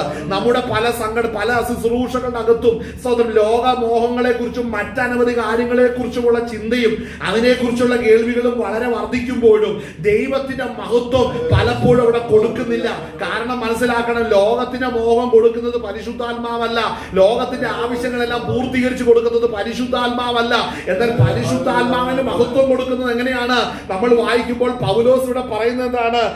യേശുവിനെ മരിച്ചവരുടെ നിന്ന് ഉയർപ്പിച്ചവന്റെ നിങ്ങൾ വസിക്കുന്നു എങ്കിൽ നിങ്ങളിൽ വസിക്കുന്ന തന്റെ ആത്മാവിനെ കൊണ്ട് നിങ്ങളുടെ മർത്തി ശരീരങ്ങളെയും കണ്ടോ, പുത്രനാകുന്ന യേശു ക്രിസ്തുവിന്റെ മർത്തി ശരീരത്തെ രൂപാന്തരപ്പെടുത്തി മൂന്നാം നാൾ ഉയർപ്പിച്ചെങ്കിൽ അതേ ആത്മാവ് നമ്മളിൽ വസിക്കുന്നെങ്കിൽ ആ പുത്രനെ ഉയർപ്പിച്ച ആത്മാവ് നമ്മളിൽ വസിക്കുന്നു. പരിശുദ്ധാത്മാവ് പുത്രന് പരിശുദ്ധാത്മാവ് വസിക്കുന്നത് പോലെ നമ്മളിൽ പരിശുദ്ധാത്മാവ് വസിക്കുന്നു. അപ്പോൾ തന്നെ നമുക്ക് സ്വർഗത്തിലൊരു പിതാവുണ്ട്. ആ പിതാവ് പുത്രന്റെ ശരീരത്തിൽ ചെയ്തതുപോലെ നമ്മുടെ മർത്തി ശരീരത്തെയും ജീവിപ്പിക്കുമെന്നാണ് പറയുന്നത്. അപ്പോൾ മനസ്സിലാക്കണം, ആ വിശ്വാസമുള്ളത് ആർക്കാണ്? പരിശുദ്ധാത്മാവ് വസിക്കുന്ന വ്യക്തിക്കേ ഉള്ളൂ. അപ്പോൾ പരിശുദ്ധാത്മാവ് വസിക്കുന്ന ഒരു വ്യക്തി അവന്റെ ശരീരത്തിൽ ഒരു രോഗമുണ്ടെങ്കിൽ അത് ഏൽപ്പിച്ചു കൊടുത്ത് പ്രാർത്ഥിക്കുമ്പോൾ അവിടെ അത്ഭുതകരമായ വിടുതൽ സംഭവിക്കും. ദൈവസന്നിധിയിൽ ആ വിഷയത്തെ ഏൽപ്പിച്ച് പ്രാർത്ഥിക്കുമ്പോൾ, അവൻ നേരിടുന്ന പ്രതിസന്ധികളെ ഏൽപ്പിച്ച് പ്രാർത്ഥിക്കുമ്പോൾ അവിടെ പ്രത്യക്ഷമായ വിടുതൽ കാണുവാൻ ഇടയായി തീരും. കാരണം പരിശുദ്ധാത്മാവിനിൽ വസിക്കുന്നു. ഈ പരിശുദ്ധാത്മാവിന്റെ അഡ്രസ്സിംഗ് എങ്ങനെയാണ്? സ്വർഗീയ പിതാവ് തന്റെ ആത്മാവിന്റെ പ്രിയപുത്രന് പകർന്നു. അതേ ആത്മാവിനാൽ പുത്രനെ ഉയർപ്പിച്ചതുപോലെ ആ ആത്മാവ് നിന്നിൽ വസിക്കുന്നുവെങ്കിൽ നിന്റെ മർത്തി ശരീരത്തെ ജീവിപ്പിക്കുന്നു പറയുമ്പോൾ പരിശുദ്ധാത്മാവിനെ പ്രാപിച്ചവന് മാത്രമാണ് അതിൽ സന്തോഷം ഉണ്ടാകത്തുള്ളൂ. കാര്യം ആത്മാവ് അവൻ ഉപദേശിച്ചു കൊടുക്കും, മകനെ ക്രിസ്തുവിനെ നടത്തിയതുപോലെ ഈ ഭൂമിയിൽ നിന്നെയും ജയാളിയായിട്ട് നടത്താനാണ് ഞാൻ ഇറങ്ങി വന്നിരിക്കുന്നത്. പരിശുദ്ധാത്മാവ് ആ ഹൃദയങ്ങളെ ബലപ്പെടുത്തുവാനിടയായി തീരും. ആമേൻ, ഹല്ലേലൂയ. ഈ പ്രത്യാശ വേണം. ഇത് ഓരോരുത്തരുടെ ഉത്തരവാദിത്തമാണ്. ഇത് ചിന്തിക്കുകയും ഹൃദയത്തിലും മനസ്സിലും ഈ ഉറപ്പ് വരികയും ചെയ്യേണ്ടത് വ്യക്തിപരമാണ്. ആമേൻ, ഹല്ലേലൂയ. എന്നാൽ ഈ അനേക വ്യക്തികൾ സ്നാനപ്പെട്ട് അഭിഷേകം പ്രാപിച്ച് കുറച്ചു കഴിയുമ്പോൾ ലോകമോഹത്തിലേക്ക് തിരിയും, മറ്റ് വിഷയങ്ങളിലേക്ക് തിരിഞ്ഞ് ഈ സത്യങ്ങളെ ഗ്രഹിക്കുവാനായിട്ട് സാധിക്കാതെ മരണം വരെ ചെന്നെത്തുന്ന അനേക വ്യക്തികളും ജീവിതങ്ങളും ഉണ്ട്. ആമേൻ, മനസ്സിലാക്കണമേ, ആയുസിൽ രക്ഷിക്കപ്പെട്ട നാൾ മുതൽ കർത്താവിന്റെ വരവ് വരെയോ അല്ലെ എന്റെ മരണം വരെയോ നല്ലപോലെ ഓട്ടം തികയ്ക്കണം കേട്ടോ. അനേകർ വാടിപ്പോകുന്നു, അനേകർ വീണുപോകുന്നു, അനേക ജീവിതങ്ങൾ ഓടാതെ ഇരിക്കുന്നു. ഈ പോർക്കളത്തിൽ അനേകർ വാളുപേക്ഷിച്ചവരുണ്ട്, പരിധി ഉപേക്ഷിച്ചവരുണ്ട്, ചെരുപ്പ് ഉപേക്ഷിച്ചവരുണ്ട്, ശിരസ്ത്രം ഉപേക്ഷിച്ചവരുണ്ട്. ആ അനുഭവത്തിലാകരുത് ക്രിസ്തു ജീവിതം നയിക്കുവാനായിട്ട്. അടുത്ത വാക്യം വായിച്ചാട്ടെ. സഹോദരന്മാരെ, നാം ജഡത്തെ അനുസരിച്ച് ജീവിക്കേണ്ടതിന് ജഡത്തിനല്ല കണക്കാനാവുന്നത്. നിങ്ങൾ ജഡത്തെ അനുസരിച്ച് ജീവിക്കുന്നു എങ്കിൽ മരിക്കും നിശ്ചയം. ആത്മാവിനാൽ ശരീരത്തിന്റെ പ്രവൃത്തികളെ മരിപ്പിക്കുന്നു എങ്കിലോ ജീവിക്കും. അപ്പോൾ നമ്മൾ ഈ വാക്യം ശ്രദ്ധിക്കുമ്പോൾ ആത്മാവിനാൽ അവിടെ വായിക്കുന്നത് ജഡത്തെ അനുസരിച്ച് ജീവിക്കുന്നുവെങ്കിൽ മരിക്കും നിശ്ചയം. നാം സ്നാനപ്പെട്ടു, അഭിഷേകം പ്രാപിച്ചു, വീണ്ടും നമ്മൾ ജഡത്തിലേക്കാ തിരിയുന്നതെങ്കിൽ നമ്മൾ മരിക്കും കേട്ടോ. കാരണം ഏത് മരണമാണ്? വീണ്ടും ആത്മീക മരണം സംഭവിക്കും. അത് സംഭവിക്കരുത്. കാരണം നമ്മെ വീണ്ടും ജനിപ്പിച്ചത് ആത്മാവിൽ നമ്മളെ ജനിപ്പിച്ചതാണ്. ആത്മാവിൽ ജനനം പ്രാപിച്ചവർ ആത്മീക ഭക്ഷണം പ്രാപിച്ച്, വചനം പ്രാപിച്ച്, ബലം പ്രാപിച്ച് മുന്നേറേണ്ട ഉത്തരവാദിത്വം ഓരോ മനുഷ്യാത്മാവിനും ഉള്ളതാണ്.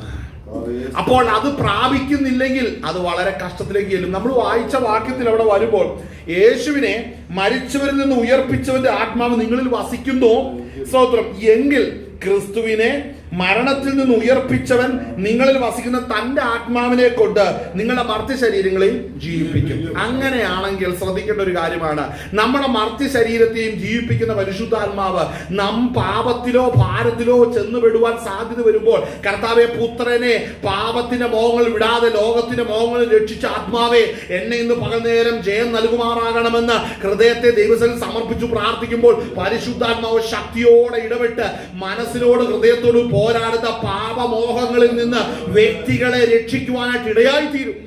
ആമേൻ. അങ്ങനെ ഏൽപ്പിച്ചു കൊടുക്കണം. ആ അനുഭവത്തിലേക്ക് വ്യക്തിപരമായിട്ട് വരണം. ആമേൻ. ഹല്ലേലൂയ. എന്നെ കേൾക്കുന്ന നിങ്ങൾക്ക് നിങ്ങളുടെ വിടുതലിന് വേണ്ടി എനിക്കൊന്നും ചെയ്യുവാൻ കഴിയത്തില്ല, എന്റെ വിടുതലിന് നിങ്ങൾക്കൊന്നും ചെയ്യാൻ കഴിയത്തില്ല. പക്ഷെ ഈ സത്യങ്ങൾ വ്യക്തിപരമായ ജീവിതത്തിൽ അംഗീകരിച്ച് അതിനുവേണ്ടി പോരാടി ജയിക്കുന്നവർ മാത്രമേ കർത്താവിന്റെ വരവിൽ പോകുകയുള്ളൂ. സ്നാനമേറ്റുന്നത് കൊണ്ടോ അഭിഷേകം പ്രാപിച്ചു എന്നുകൊണ്ട് ഒരു വ്യക്തി സ്വർഗത്തിൽ പോകുന്നില്ല. ജയിച്ചവർക്ക് മാത്രമേ ദൈവരാജ്യത്തിന് അവകാശിയായി തീരത്തുള്ളൂ. അപ്പോൾ പലരും പരാജയപ്പെട്ടു പോകുന്നൊരു കാര്യം പരിശുദ്ധാത്മാവിനെ അനുസരിച്ച് ജീവിക്കുവാൻ കഴിയാതെ വരുന്നു. അപ്പോൾ ഞാൻ പറഞ്ഞ അഡ്രസ്സിംഗ് എന്താണ്? ദൈവം തന്റെ സ്വപുത്രനെ മരണത്തിൽ നിന്ന് ഉയർപ്പിച്ച തന്റെ ആത്മാവ് നിങ്ങളിൽ വസിക്കുന്നുവെങ്കിൽ അതേ ആത്മാവിൽ നിങ്ങളുടെ മർത്യ ശരീരങ്ങളെ ജീവിപ്പിക്കുമെന്ന് ദൈവത്തിന്റെ വചനം പറയുമ്പോൾ നമ്മൾ വീണ്ടും ഇവിടെ വായിച്ചു. നിങ്ങൾ ജഡത്തെ അനുസരിച്ച് ജീവിക്കുന്നുവെങ്കിൽ മരിക്കും നിശ്ചയം. അങ്ങനെയല്ല വചനം പറയുന്നത്. ആത്മാവിന്റെ ശരീരത്തിലെ പ്രവർത്തികളെ മരിപ്പിക്കുന്നു എങ്കിൽ അവിടെ പറയുന്നത് എങ്കിലോ നിങ്ങൾ ജീവിക്കും. അപ്പോൾ നമ്മളുടെ മർത്യശരീര ജഡ സ്വഭാവത്തെ മരിപ്പിക്കുന്ന ഒരു ശുശ്രൂഷ അല്ല, മരിപ്പിക്കുവാൻ വേണ്ടി നമ്മൾ ദൈവത്തിന്റെ ആത്മാവിന് കീഴ്പ്പെട്ടു കൊടുക്കണം. ആമേൻ. നമ്മൾ ലോകത്തിലേക്ക് നമ്മുടെ ചിന്ത തിരിയാതെ വണ്ണം നാം നമ്മുടെ ജീവിതത്തെ സൂക്ഷിച്ചെങ്കിൽ മാത്രമേ നമ്മൾ വീണ്ടും ഈ മരണത്തിന്റെ ശക്തികൾ കയറി വരാതിരിക്കത്തുള്ളൂ. എന്ന് പറഞ്ഞാൽ അർത്ഥം വീണ്ടും ജഡ സ്വഭാവത്തിലേക്ക് പോകാതിരിക്കത്തുള്ളൂ. അതിന് നാം തന്നെ അതിന് വില കൊടുത്തേ പതിയാകത്തുള്ളൂ. ഇന്ന് പകൽ നേരം അതാണ് നമ്മൾ ആ വായിച്ച വാക്യം. നിങ്ങൾ ജഡത്തെ അനുസരിച്ച് ജീവിക്കുന്നു എങ്കിൽ മരിക്കും നിശ്ചയം. ആത്മാവിനാൽ ശരീരത്തിന്റെ പ്രവൃത്തികളെ മരിപ്പിക്കുന്നു എങ്കിലോ നിങ്ങൾ ജീവിക്കും. അപ്പോൾ ആത്മാവിന് പരിശുദ്ധാത്മാവിന് കീഴ്പ്പെടുമ്പോൾ, പരിശുദ്ധാത്മാവിന് ഹൃദയവും മനസ്സും കീഴ്പ്പെടുമ്പോൾ നമ്മുടെ മോഹങ്ങൾ, നമ്മുടെ ശരീരത്തിൽ വ്യാപരിക്കുന്ന മോഹങ്ങൾ ദൈവാത്മാവിനാൽ പിടിക്കപ്പെടുമ്പോൾ അല്ലെങ്കിൽ നമ്മൾ ആ പാപ വഴികളിലേക്ക് പോകത്തില്ല. ഇന്ന് അനേകരുടെ മനസ്സിലെ തോന്നലുകളെല്ലാം പുറകെ പോകുന്ന ഒരു ലോകമാണ്. മനസ്സിൽ ഏതൊക്കെ മോഹങ്ങളുണ്ടോ അതൊക്കെ നിവർത്തിക്കാൻ വേണ്ടി ഓടുകയാണ്. ഒരു ഭക്തൻ അതല്ല, ഒരു ആത്മീകൻ അതല്ല. പല വികാരങ്ങൾ വരുമ്പോഴും ആ ദൈവാത്മാവിന് കീഴ്പ്പെട്ട് ആ വികാരങ്ങളിൽ നിന്ന് ജയമെടുക്കുകയാണ് ക്രിസ്തീയ ജീവിതം കൊണ്ട് സ്വർഗത്തിലെ ദൈവം ഉദ്ദേശിക്കുന്നത്. അതിനാണ് പരിശുദ്ധാത്മാവിനെ ദൈവം പകർന്നു നൽകിയിരിക്കുന്നത്. ഹല്ലേലൂയ. നമ്മളത് വായിക്കുമ്പോൾ തന്നെ നമുക്കതിന്റെ 7-ാം അധ്യായം, ഹല്ലേലൂയ, സ്തോത്രം സ്തോത്രം സ്തോത്രം, അതിന്റെ സ്തോത്രം സ്തോത്രം, അതിന്റെ 14 മുതൽ വായിച്ചേ. 7-ന്റെ 14 മുതൽ. ന്യായപ്രമാണം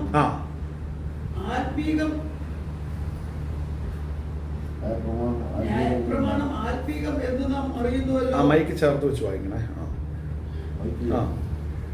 ഞാനോ ജഡമയൻ, പാപങ്ങൾക്ക് ദാസനായി വിൽക്കപ്പെട്ടവൻ തന്നെ. ഞാൻ പ്രവർത്തിക്കുന്നത് ഞാൻ അറിയുന്നില്ല. ഇച്ഛിക്കുന്നതിനെ അല്ല, പഴയ്ക്കുന്നതിനെ അത്രേ ചെയ്യുന്നത്. അപ്പോൾ ശ്രദ്ധിക്കണം, പാപത്തെ ഇച്ചിരി കൂടെ വ്യക്തമായിട്ട് പറഞ്ഞ ജഡത്തെ അനുസരിച്ച് ജീവിക്കുന്ന ഒരു വ്യക്തി അവൻ ന്യായപ്രമാണത്തിന് കീഴ്പ്പെട്ടായിരിക്കുന്നത്. ജഡത്തിന്റെ അപ്പൊ ന്യായപ്രമാണത്തിൽ നിന്ന് ഒരു മനുഷ്യർക്ക് ഒഴിവില്ല. ന്യായപ്രമാണത്തിന്റെ കൽപ്പനകൾ അതാണ്.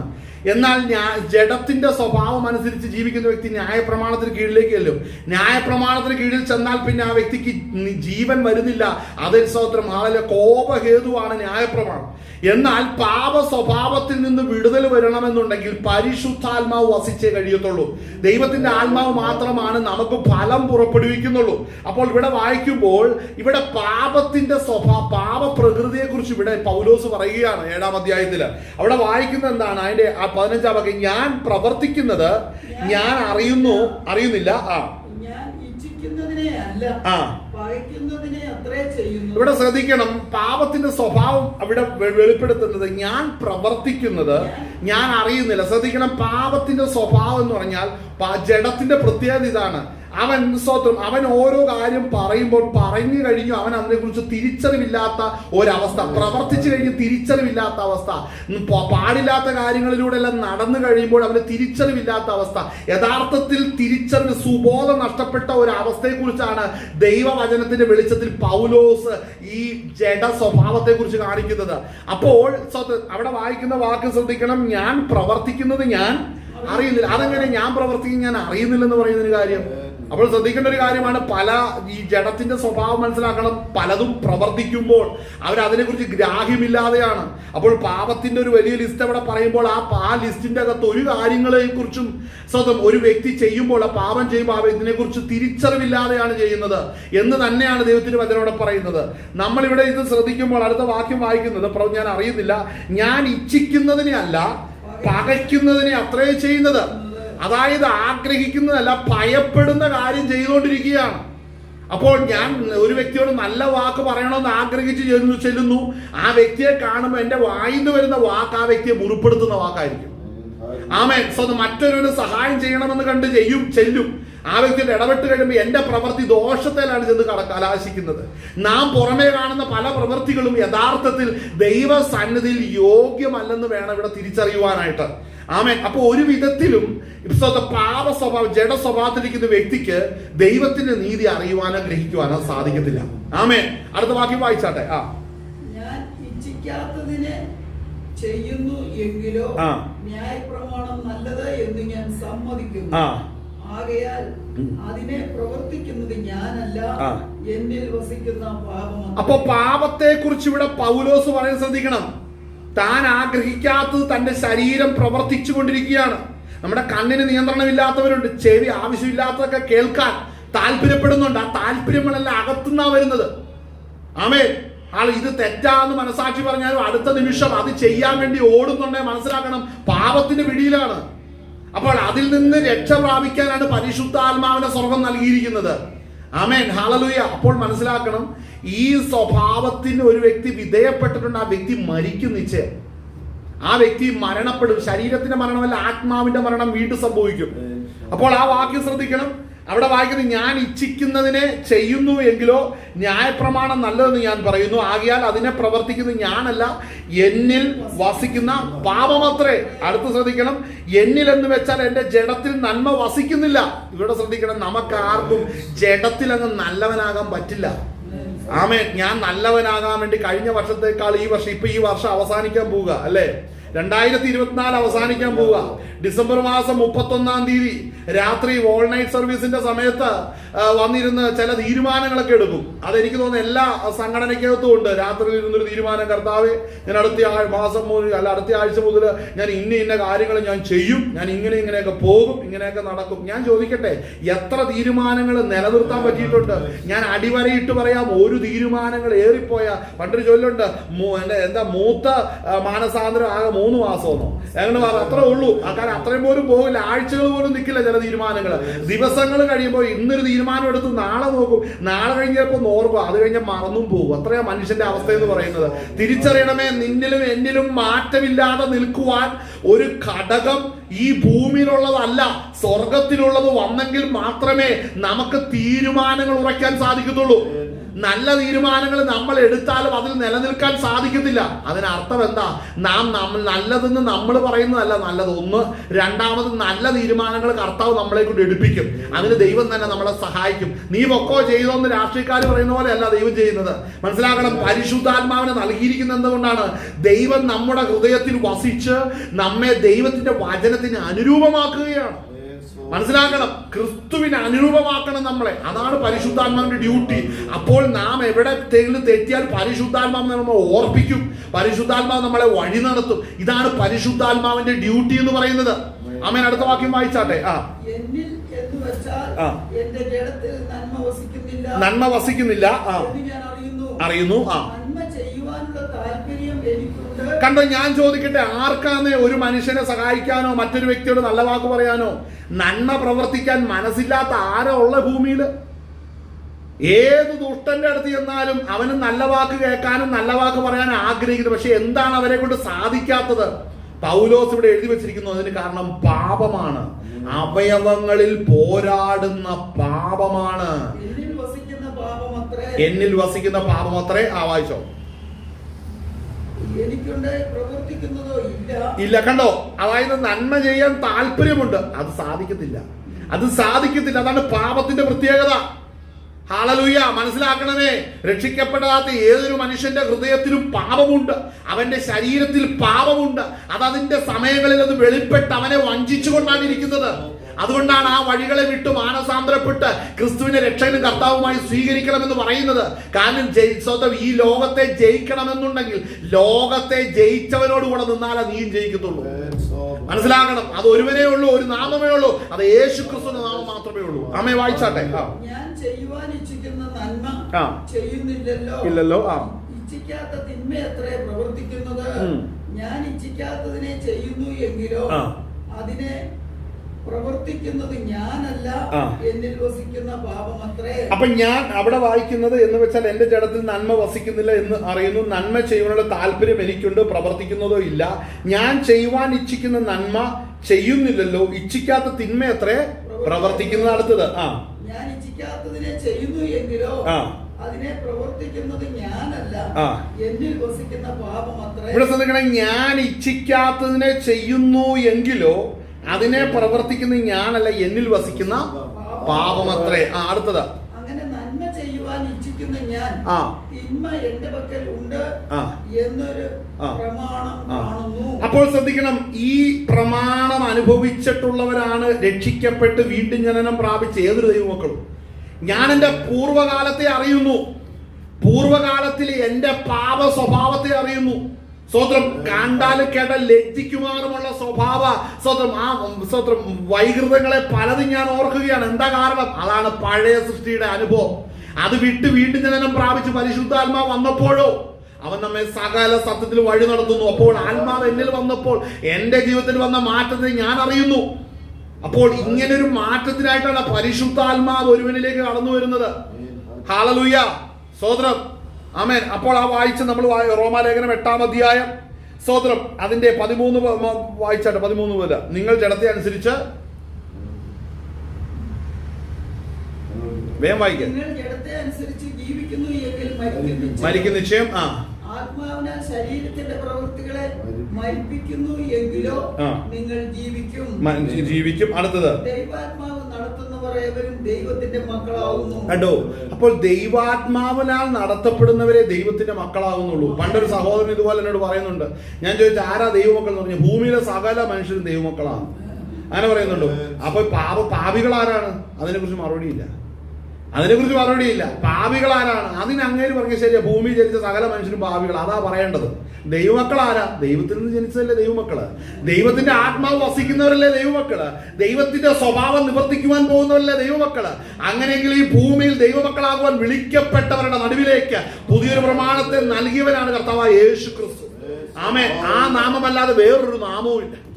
ആമേൻ. ഹല്ലേലൂയ. വാക്യം ഒന്നും കൂടെ വായിച്ചാട്ടെ. വായിച്ചോ. അപ്പൊ പരിശുദ്ധാത്മാവിനാൽ നിറയപ്പെട്ട പരിശുദ്ധാത്മാഭിഷേകം പ്രാപിച്ച വ്യക്തി മാത്രമാണ് ദൈവ പൈതലായിട്ട് വരുന്നുള്ളൂ. കാര്യം അവൻ ദൈവത്തിന്റെ പിതാവിനെ അറിയുന്നവരാണ്, പിതാവിനെ ഗ്രഹിക്കുന്നവരാണ്. വായിച്ചാട്ടെ. നിങ്ങൾ പിന്നെയും ഭയപ്പെടേണ്ടതിന് ദാസ്യത്തിന്റെ ആത്മാവിനെ അല്ല, നാം അബ്ബാ പിതാവേ എന്ന് വിളിക്കുന്ന പുത്രത്വത്തിന്റെ ആത്മാവിനെ അത്രേ പ്രാപിച്ചത്. നാം ദൈവത്തിന്റെ മക്കളെന്ന് ആത്മാവ് താനും നമ്മുടെ ആത്മാവിനോട് കൂടെ സാക്ഷ്യം പറയുന്നു. നമ്മൾ അവിടെ ഇവിടെ ശ്രദ്ധിക്കേണ്ട ഒരു കാര്യം, അവിടെ വായിക്കുന്ന സാക്ഷ്യം പറയുന്നു അല്ലേ. അവിടെ വായിക്കുന്ന എന്താണ്? നാം പിന്നെ ഭയപ്പെടേണ്ടത് നാം ദാസത്വത്തിന്റെ ആത്മാവിനെ അല്ല, നാം അബ്ബാ പിതാവെ എന്ന് വിളിക്കുന്ന പുത്രത്വത്തിൻ ആത്മാവിനെ അത്രേ പ്രാപിച്ചത്. 16-ാം വാക്യം. നാം ദൈവത്തിന്റെ മക്കളെന്ന് ആത്മാവ് താനും നമ്മുടെ ആത്മാവോടുകൂടെ സാക്ഷ്യം പറയുന്നത്. അപ്പൊ പരിശുദ്ധാത്മാവ് നമ്മുടെ ആത്മാവോടുകൂടെ സാക്ഷ്യം പറയണം. എന്താ പറയേണ്ടത്? സ്തോത്രം വിൻസെന്റ് ആകുന്ന ഞാൻ പരിശുദ്ധാത്മാവ് വെളിപ്പെടുത്തുന്നു, ഇവൻ ദൈവത്തിന്റെ പൈതലാണ്. നമ്മെ കുറിച്ച് പരിശുദ്ധാത്മാവ് സാക്ഷ്യം പറയണം. അത് പരിശുദ്ധാത്മാവ് വസിക്കുന്നവർ മാത്രമേ ആ അനുഗ്രഹത്തിന് പാത്രവാരായി തീരത്തുള്ളൂ. മനസ്സിലാക്കണം, പരിശുദ്ധാത്മാവ് വസിക്കുന്നവർ മാത്രമേ ദൈവമക്കളാകി തീരുന്നുള്ളൂ. ആളുകൾ നമ്മളൊരു സംഘടനയെ പോയിന്ന് വെച്ചോ, ഒരു പ്രസ്ഥാനത്തിന് അംഗമായെന്ന് വെച്ചൊന്നും നമ്മൾ ദൈവമക്കളാകുന്നില്ല. ദൈവമക്കളാകണമെങ്കിൽ ദൈവത്തിന്റെ ആത്മാവ് വസിക്കണം. അതൊരു സംഘടന കൊണ്ട് നിൽക്കുന്നതല്ല. പരിശുദ്ധാത്മാവ്, ദൈവത്തിന്റെ ആത്മാവ് വസിക്കുന്നവർ സംഘടനകളുടെ അകത്തുണ്ട്. പക്ഷെ ദൈവത്തിന്റെ ആത്മാവ് വസിക്കാൻ സംഘടനയ്ക്കകത്ത് നിന്നിട്ട് കാര്യമില്ല. ദൈവത്തിൽ വസിച്ചാൽ മാത്രമേ നീ ദൈവ വൈതലായി തീരുകയുമുള്ളൂ. ആമേൻ. അപ്പോൾ ഈ വചനം മനസ്സിലാകുമ്പോൾ ഇതിന്റെ കൂടെ നമുക്കൊന്ന് ചേർന്ന് നമുക്കൊരു ഭാഗം വായിക്കാം. യോഹന്നാൻ എഴുതിയ സുവിശേഷം അതിന്റെ 16-ാം അധ്യായം അതിന്റെ 7-ാം വാക്യം മുതൽ നമ്മൾ വായിക്കുമ്പോൾ പരിശുദ്ധാത്മാവിനെ കുറിച്ച് കാണുവാൻ ഇടയായി തീരും. നമ്മൾ വായിക്കുമ്പോൾ ഈ കാര്യങ്ങളെല്ലാം വായിക്കും. പരിശുദ്ധാത്മാവ് എന്തിനാണ് നമ്മളിൽ വരുന്നത്, എന്താണ് ചെയ്യുന്നതെന്ന് പലർക്കും അതിനെക്കുറിച്ച് തിരിച്ചറിവില്ലാത്ത അനുഭവമുണ്ട്. മനസ്സിലാക്കണം, പരിശുദ്ധാത്മാവ് എന്താണെന്ന് പലതും പറയും. പരിശുദ്ധാത്മാവ് അനുഭവിച്ചാലുള്ള പ്രത്യേകത എന്താ, നമ്മൾ അനുഭവിച്ചേ കഴിയത്തുള്ളൂ. നമ്മൾ ഏത് സാഹചര്യത്തിലും ദൈവം നമ്മുടെ കൂടെ ഇരുന്ന് ദൈവത്തിന്റെ മഹത്വമുള്ള വഴികളിലൂടെ നമ്മളെ നടത്താനാണ് പരിശുദ്ധാത്മ നമ്മളിൽ ഇടപെട്ടുകൊണ്ടിരിക്കുന്നത്. ദൈവത്തിന്റെ കരമോടെ ചലിക്കുവാൻ ഇടയായി തീരും. ആമേൻ. ആ വാക്യം വായിച്ചാട്ടെ. ഹല്ലേലൂയ. 16-ന്റെ 7 മുതൽ വായിച്ചാട്ടെ. യോഹന്നാൻ സുവിശേഷം. ഞാൻ നിങ്ങളോട് സത്യം പറയുന്നു, ഞാൻ പോകുന്നത് നിങ്ങൾക്ക് പ്രയോജനം. ഞാൻ പോകാതിരുന്നാൽ കാര്യസ്ഥൻ നിങ്ങളുടെ അടുക്കൽ വരികയില്ല. ഞാൻ പോയാൽ അവനെ നിങ്ങളുടെ അടുക്കൽ അയക്കും. അവൻ വന്ന് പാപത്തെക്കുറിച്ചും നീതിയെക്കുറിച്ചും ന്യായവിധിയെക്കുറിച്ചും ലോകത്തിന് ബോധം വരുത്തും. അപ്പോൾ ശ്രദ്ധിക്കണം, പരിശുദ്ധാത്മാവ് വരുമ്പോൾ എന്ത് സംഭവിക്കും? ഈ കാര്യങ്ങൾ സംഭവിക്കും. പാപത്തെക്കുറിച്ച്, നീതിയെക്കുറിച്ച്, ന്യായവിധിയെക്കുറിച്ച് ലോകത്തിന് ബോധം വരുത്തും. അപ്പോൾ ആ ശുശ്രൂഷയിലാണ് ഇന്ന് ഞാനായിരിക്കുന്നത്. അഭിഷേകം പ്രാപിച്ച ഏതൊരു ദൈവമക്കൾക്കും തിരിച്ചറിയാവുന്ന ഒരു കാര്യമുണ്ട്. അവർ ഈ പാപത്തെക്കുറിച്ചും നീതിയെക്കുറിച്ചും ന്യായവിധിയെക്കുറിച്ചും ബോധം വരുത്തും. ചിലരുടെ പ്രസംഗത്തിൽ ന്യായവിധിയെക്കുറിച്ച് മിണ്ടില്ല, പാപബോധത്തെക്കുറിച്ച് പറയില്ല, ശിക്ഷാവിധിയെക്കുറിച്ച് മിണ്ടത്തില്ല. അതിന് മനസ്സിലാക്കണം, പരിശുദ്ധാത്മാവ് അല്ല അത്. പരിശുദ്ധാത്മാവ് അല്ല അത്. അതും മറ്റൊരാത്മാവാണ്. മറ്റൊരാത്മാവിൽ ഇതെല്ലാം ചെയ്യാൻ പറ്റും. പക്ഷെ പരിശുദ്ധാത്മാവ് ചെയ്യുന്ന ഡ്യൂട്ടി ചെയ്യാൻ കഴിയത്തുമില്ല. അമ്മൻ. പരിശുദ്ധാത്മാവ് വരുമ്പോൾ നമുക്ക് പാപത്തെക്കുറിച്ചും നീതിയെക്കുറിച്ചും ന്യായവിധിയെക്കുറിച്ചും നമുക്ക് ബോധം വരുത്തുവാനാണ് പരിശുദ്ധാത്മാവ് നമ്മളിൽ ഇടപെടുകയും സംസാരിക്കുകയും ചെയ്യുന്നത്. അപ്പൊ പരിശുദ്ധാത്മാവ് വരുമ്പോൾ ആ തിരിച്ചറിവും ബോധവും വന്നവർ മാത്രമാണ് അവർ സ്വന്തം വിശുദ്ധിയോടുകൂടെ ജീവിക്കത്തുള്ളൂ. ഈ ലോകം ഇതിന്റെ മോഹം അവസാനിക്കുമ്പോൾ അവന്റെ രാജ്യത്തിന് വേണ്ടി ഒരുക്കപ്പെടുന്നവർ സ്വന്തം അക്കരെ നാട്ടിൽ എത്തുവാൻ അവരിൽ സ്വന്തം ദൈവത്തിന്റെ ആത്മാവ് ഇടപെട്ടുകൊണ്ടാണ് ഇരിക്കുന്നത്. പരിശുദ്ധാത്മാവ് ഇന്ന് സ്വന്തം അഭിഷേകം പ്രാപിച്ച് ഏതൊരു ദൈവമക്കളിലും ഇടപെട്ടുകൊണ്ടിരിക്കുന്ന അവരെ ഒരുക്കിക്കൊണ്ടിരിക്കുകയാണ്. കാഹളം ധ്വനിയെങ്കിൽ കർത്താവിന്റെ രാജ്യത്തിൽ പരിശുദ്ധാത്മാവ് അവരെ എത്തിക്കുവാൻ ഇടയായി തീരും. അതിനായിട്ടാണ് ശുശ്രൂഷ പരിശുദ്ധാത്മാവ് ചെയ്തുകൊണ്ടിരിക്കുന്നത്. ആ വായിച്ച് തുറന്നു വായിച്ചേ. അവർ എന്നിൽ വിശ്വസിക്കായ്കൊണ്ട് കണ്ടോ? അപ്പോൾ വിശ്വസിക്കുന്നവർക്ക് തിരിച്ചറിവ് ഒരു കാര്യം ലഭിച്ചു. പരിശുദ്ധാത്മാവ് ആർക്കാണ് ലഭിക്കാത്തത്? യേശു ക്രിസ്തുവിൽ വിശ്വസിക്കാത്തവർക്കാണ് പരിശുദ്ധാത്മാവിനെ ലഭിക്കാത്തവര്. യേശു ക്രിസ്തുവിൽ വിശ്വസിക്കാത്തവൻ, പരിശുദ്ധാത്മാവിനെ പ്രാപിക്കാത്തവൻ സഭയിലുണ്ടല്ലോ. അപ്പോൾ അവർ ദൈവത്തിൽ വിശ്വസിച്ചിട്ടുണ്ടോ? വചനം പറയുന്നു വിശ്വസിച്ചിട്ടില്ല. കാര്യം ഇവിടെ ദൈവത്തിന്റെ വചനം പറഞ്ഞു പരിശുദ്ധാത്മാവ് വരുമ്പോൾ അവിടെ സ്വന്തം പാപത്തെക്കുറിച്ചും നീതിയെക്കുറിച്ചും ന്യായവിധിയെക്കുറിച്ചും ബോധം വരുത്തും. അടുത്ത ആ പറഞ്ഞ വാക്യം അവരെന്നിൽ വിശ്വസിക്കായകൊണ്ട് അപ്പോൾ പാപത്തെക്കുറിച്ചും ഞാൻ പിതാവിന്റെ അടുക്കൽ പോവുകയും നിങ്ങൾ ഇനി എന്നെ കാണാതിരിക്കുകയും ചെയ്യുന്നത് കൊണ്ട് നീതിയെക്കുറിച്ചും ഈ ലോകത്തിന്റെ പ്രഭു വിധിക്കപ്പെട്ടിരിക്കൊണ്ട് ന്യായവിധിയെക്കുറിച്ചും തന്നെ. അപ്പോൾ ശ്രദ്ധിക്കണം, ആ വാക്യത്തിന്റെ അകത്ത് ശ്രദ്ധിക്കണം. ഞാൻ പിതാവിന്റെ അടുക്കൽ അതിനു മുമ്പ് അവർ എന്നിൽ വിശ്വസിക്കായുണ്ട് പാപത്തെക്കുറിച്ചും. അപ്പോൾ മനസ്സിലാക്കണം, അവിശ്വാസി ആരാണ്? ദൈവത്തിൽ വിശ്വസിക്കാത്തവരാണ്. തിരിച്ചൊരു ചോദ്യം, ദൈവത്തിൽ വിശ്വസിച്ചു എന്നുള്ളതിന് തെളിവെന്താ? തന്റെ ആത്മാവാകുന്ന പരിശുദ്ധാത്മാവിനെ കൊടുക്കും. ഞാൻ ദൈവത്തിൽ വിശ്വസിക്കുന്നുണ്ടെങ്കിൽ, ക്രിസ്തുവിൽ വിശ്വസിക്കുന്നുണ്ടെങ്കിൽ പരിശുദ്ധാത്മാവിനെ ലഭിക്കും. അപ്പോൾ ചോദിക്കും, ഞങ്ങളെല്ലാം അഭിഷേകം പ്രാപിച്ചതാ. ഓക്കെ, പാപത്തെക്കുറിച്ചും നീതിയെക്കുറിച്ചും ന്യായവിധിയെക്കുറിച്ചും നിന്ന് പ്രസംഗിക്കുന്നുണ്ടോ? നീ അതിനെക്കുറിച്ച് തിരിച്ചറിവുണ്ടോ? അതിനെക്കുറിച്ചൊന്നും പറയാത്ത ശുശ്രൂഷകരും പ്രസംഗകരും ഉണ്ട്. അവിടെ ദൈവത്തിന് വചനം പറയുന്നത് മറ്റൊരാത്മാവാണ്, പരിശുദ്ധാത്മാവല്ല അത്. അപ്പോൾ മറ്റൊരാത്മാവിനെ പ്രാപിച്ചവർ സഭയ്ക്കകത്ത് കയറി വരുന്നുണ്ട് കൂടുതലായിട്ട്. അതിനുപരി ഇതുവരെ ഒന്നും പ്രാപിക്കാതിരിക്കുന്നവരുടെ യേശുക്രിസ്തുവിൽ വിശ്വസിക്കുന്നുമില്ല. ഇങ്ങനെ 2-3 തട്ടിലാണ് സഭകളുടെ അകത്ത് ആത്മീക മണ്ഡലം നിലനിൽക്കുന്നത്. ഇതിന്റെ നടുവിലാണെന്ന് ഓർക്കണം, നീ ഞാനും ദൈവകൃപയാൽ ഈ കൃപയ്ക്കുള്ളിലേക്ക് പ്രവേശിച്ചുകൊണ്ടിരിക്കുന്നത്. അതുകൊണ്ട് നീ വിശ്വാസിയാണ്, ക്രിസ്ത്യാനിയാണെങ്കിൽ പരിശുദ്ധാത്മാവ് നിന്നിൽ വസിച്ചിരിക്കും. നീ ക്രിസ്ത്യാനിയാണെങ്കിൽ പരിശുദ്ധാത്മാവ് നിന്നിൽ വസിച്ചിരിക്കും. പരിശുദ്ധാത്മാവ് ഇല്ലെങ്കിൽ നീ ക്രിസ്തുവിൽ വിശ്വസിക്കുന്നില്ല. ആമേൻ, ഹല്ലേലൂയ. ഒരു സംഘടനയ്ക്കകത്ത് മെമ്പർഷിപ്പ് എടുക്കാൻ ആർക്കും പറ്റും. ഒരു കാട്ടുപോത്ത് ഷർട്ടും പാൻറ്റും ഇട്ട് വന്ന് കയറിയാലും സ്വന്തം മെമ്പർഷിപ്പ് കൊടുക്കുന്ന സംഘടനകളുണ്ട്. മനസ്സിലോ? പിശാച് ജഡത്തിൽ വന്നിരുന്നാലോ അച്ചായ വന്നു കയറിയിരിക്കുന്നു പറഞ്ഞ് മെമ്പർഷിപ്പ് കൊടുക്കുന്ന സംഘടനകളുണ്ട്. പക്ഷെ അതും ദൈവസമയമല്ല. മനസ്സിലാക്കണം. അടുത്ത ആ ഭാഗം വായിച്ചാട്ടെ. അവർ എന്നിൽ വിശ്വസിക്കായതുകൊണ്ട് പാപത്തെക്കുറിച്ചും ഞാൻ പിതാവിന്റെ അടുക്കൽ പോവുകയും നിങ്ങൾ ഇനി എന്നെ കാണാതിരിക്കുകയും ചെയ്യുന്നതുകൊണ്ട് നീതിയെക്കുറിച്ച്. കണ്ടോ? അപ്പൊ എന്താണ് നീതി? കർത്താവ് നമുക്ക് വേണ്ടി ചെയ്യേണ്ടത് ചെയ്തിട്ട് അവൻ പിതാവിന്റെ സന്നിധിയിലേക്ക് കയറിപ്പോയി. അതാണ് നീതി എന്ന് പറയുന്നത്. നമുക്ക് വേണ്ടതെല്ലാം ഒരുക്കി, പരിശുദ്ധാത്മാവിനെ നമുക്ക് നൽകി. ആമേൻ. അവസാനത്തുള്ള രക്തം വരെ ഊറ്റി. അവൻ തരേണ്ടതെല്ലാം നമുക്ക് നൽകിയിട്ടുണ്ട്. എന്നിട്ട് എന്ത് ചെയ്യുന്നു? ക്രിസ്തു ഇന്ന് പിതാവിന്റെ സന്നിധി നമുക്ക് വേണ്ടി പക്ഷപാതം ചെയ്യുകയാണ്. കാര്യം, ഭൂമിയിലെ ഒരു കാര്യവും തീരുമാനിക്കുന്നത് ഭൂമിയിലെ മനുഷ്യരല്ല, അത് സ്വർഗമാണ്. പിതാവാണ് തീരുമാനിക്കുന്നത്. അത് വിശ്വസിക്കുന്നില്ല ആർക്ക് ഛേദം? വിശ്വസിക്കാത്തവന് ഛേദം.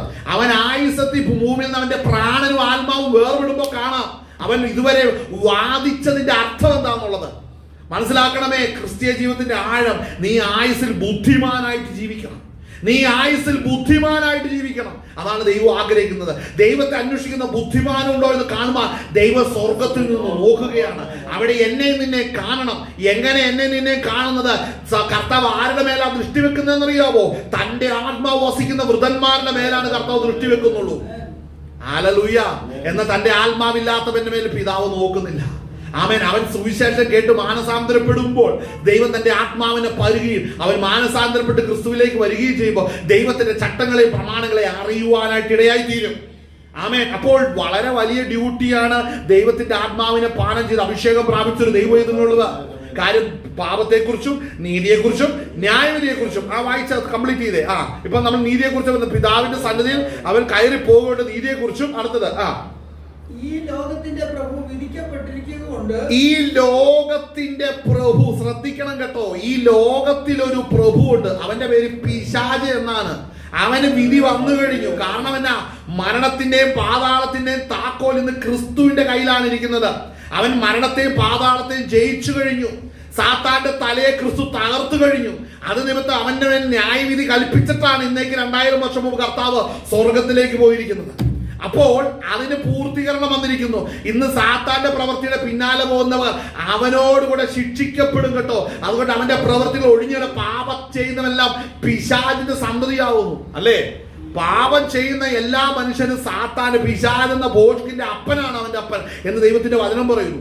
അങ്ങനെയെങ്കിൽ ഭോഷ്ക് പ്രവർത്തിക്കുന്ന എല്ലാവരുടെ മേലും നിയന്ത്രിക്കുന്നത് സാത്താനാണ്.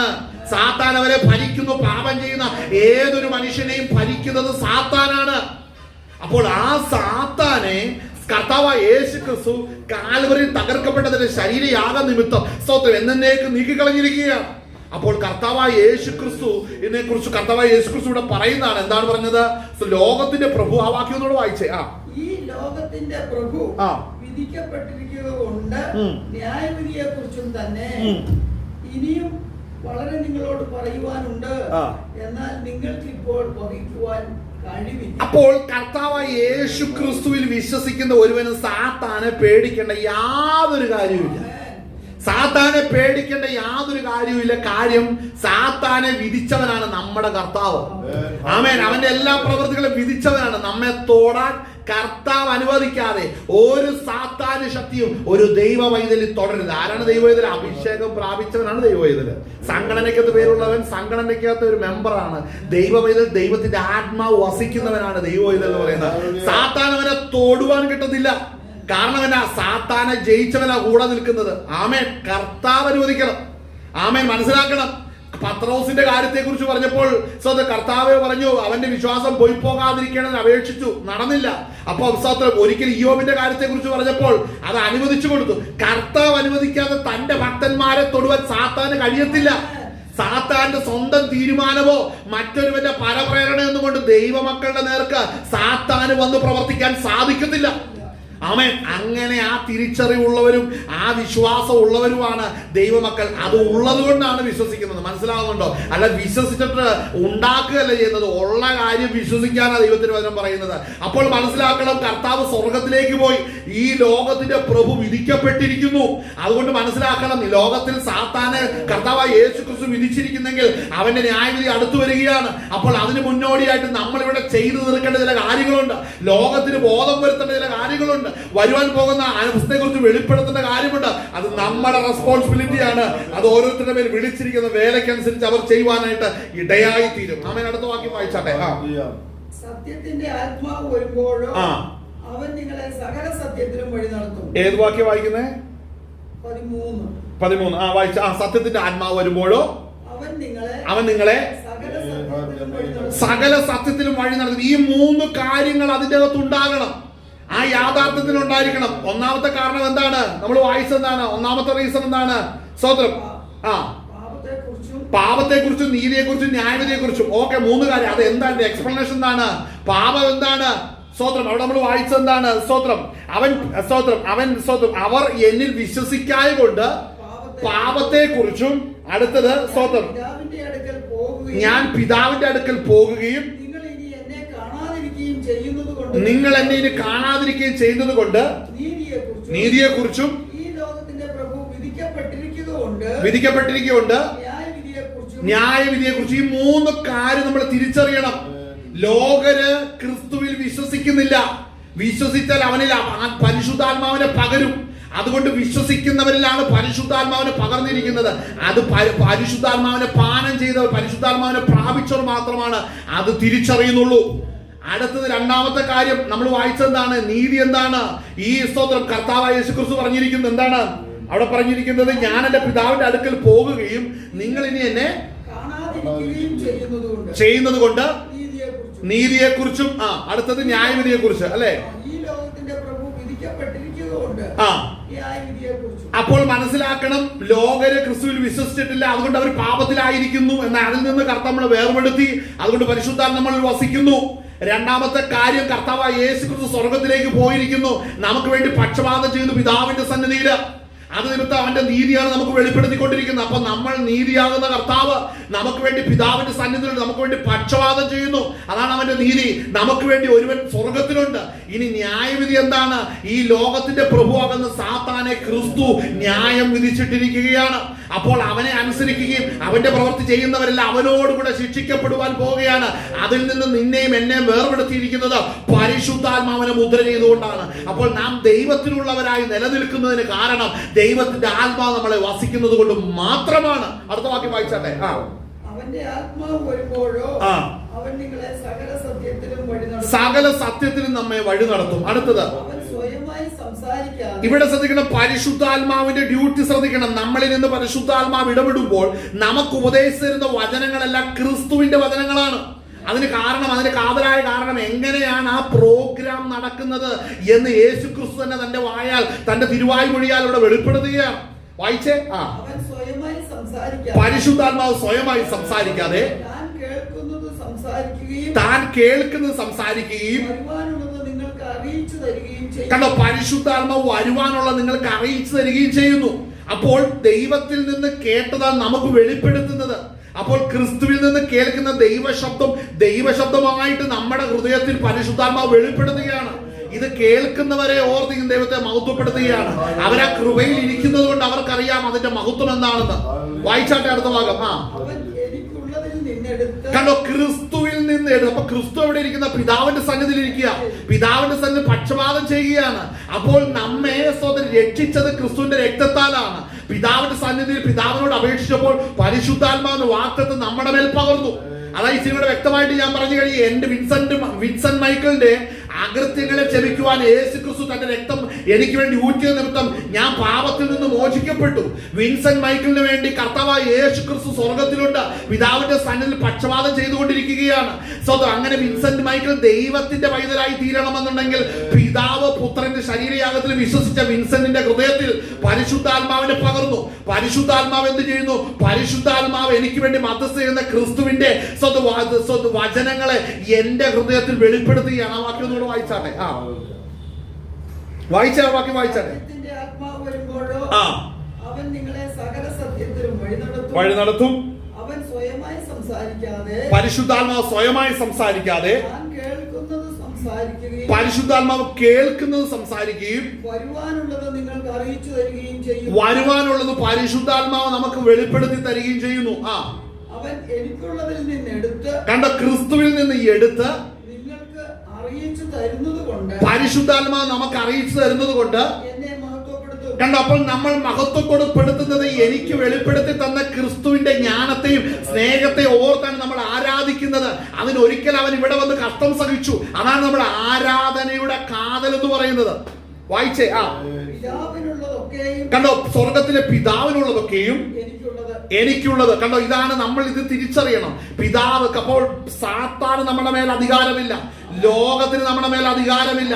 നമ്മുടെ പ്രത്യാശ പിതാവിന്റെ വലതുഭാഗത്തിരിക്കുന്ന ക്രിസ്തു നമുക്ക് വേണ്ടി പക്ഷപാതം ചെയ്യുന്നു. നമ്മുടെ ഏതൊരു ചോദ്യത്തിനും ആവശ്യങ്ങൾക്കോ പുത്രൻ നമുക്ക് വേണ്ടി സംസാരിക്കുകയാണ്. അവന്റെ ശബ്ദം, ക്രിസ്തുവിന്റെ ശബ്ദം നമ്മുടെ ഹൃദയത്തിൽ കർത്താവ് വെളിപ്പെടുത്തുകയാണ് ചെയ്യുന്നത്. അങ്ങനെ അടുത്ത വാക്യവന്റെ പിതാവ്, ആ, പിതാവിനുള്ളതെല്ലാം ക്രിസ്തുവിനുള്ളത്. അതുകൊണ്ടാണ് എനിക്കുള്ളതിൽ നിന്ന് പരിശുദ്ധാത്മാവ് എടുത്ത് നമുക്ക് അറിയിച്ചു തരും എന്ന് പറഞ്ഞത്. അപ്പോൾ നമുക്കുള്ള ക്രിസ്തുവിൽ നിന്നുള്ളതാണ് നമുക്ക് എടുത്തു തരുന്നത്. അപ്പോൾ നമ്മുടെ ജീവിതത്തിന്റെ ഏതെങ്കിലും പ്രതിസന്ധി ഘട്ടത്തിൽ നമ്മൾ എന്ത് ചെയ്യുമെന്ന് വിചാരിച്ചിരിക്കുമ്പോൾ കർത്താവായ യേശു ക്രിസ്തുവിന്റെ വചനങ്ങൾ നമ്മുടെ ഹൃദയത്തിൽ വെളിപ്പെടുത്തി തരുന്നുണ്ടെങ്കിൽ പിതാവ് നമ്മൾക്ക് എടുത്തത് വെളിപ്പെടുത്തി തരികയാണ്. പരിശുദ്ധാത്മ നമ്മുടെ ഹൃദയത്തിൽ വെളിപ്പെടുത്തി തരികയാണ് ചെയ്യുന്നത്. അപ്പോൾ ഏത് പ്രതിസന്ധിയുടെ നടുവിലും അവന്റെ ജീവിതം 33 തിരുവയസ്സിൽ കാൽവറിയിൽ തകർക്കപ്പെട്ട് പൂർത്തീകരിച്ച അവന്റെ ജീവിതത്തിൽ നിന്ന് എടുത്ത് നമുക്ക് അറിയിച്ചു തരുന്നത് നിമിത്തം നമുക്ക് അതിലൊക്കെയും പൂർണ്ണ ജയം കർത്താവ് നൽകുകയാണ് ചെയ്യുന്നത്. ആമേൻ. വായിച്ചാട്ടെ. ആ, കുറഞ്ഞോന്ന് കഴിഞ്ഞിട്ട് നിങ്ങൾ എന്നെ കാണുകയില്ല, പിന്നെയും കുറഞ്ഞോന്ന് കഴിഞ്ഞിട്ട് നിങ്ങൾ എന്നെ മതി. നമുക്ക് ആ ഭാഗം വിടാം. നമുക്ക് അടുത്തത് നമ്മൾ എടുത്ത ഭാഗത്ത് റോമാലേഖനം 8-ാം അധ്യായത്തിൽ നമ്മൾ എടുത്തത് അതിന്റെ 14-ാം വാക്യമാണ് വായിച്ചത്. ദൈവാത്മാവ് നടത്തുന്നവർ ഏവരും ദൈവത്തിന്റെ മക്കൾ ആകുന്നു. അടുത്ത വാക്യം. ആ, നിങ്ങൾ പിന്നെയും ഭയപ്പെടേണ്ടതിന്. അപ്പോൾ ശ്രദ്ധിക്കണം, ഇവിടെ വീണ്ടും പൗലോസ് പറയുന്ന ഒരു കാര്യമാണ്, നിങ്ങൾ പിന്നെയും ഭയപ്പെടേണ്ടതിന്. അപ്പോൾ ദാസ്യത്വത്തിന്റെ ആത്മാവ് ഭൂമിയിലുണ്ട്.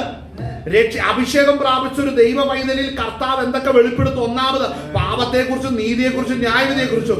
പാപത്തെക്കുറിച്ചും ലോകർ അവരെ വിശ്വസിക്കാനുള്ള പാപത്തെക്കുറിച്ചും നീതിയെക്കുറിച്ച് യേശു ക്രിസ്തുവിനെ ഇനി കാണാതെ കൊണ്ട് കർത്താവിന്റെ സന്നിധി പോകുന്നത് കൊണ്ട് നീതിയെക്കുറിച്ചും. അതുകൊണ്ട് ന്യായവിധി എന്ന ലോകത്തിന്റെ പ്രഭു വിധിക്കപ്പെട്ടിരിക്കുന്നു.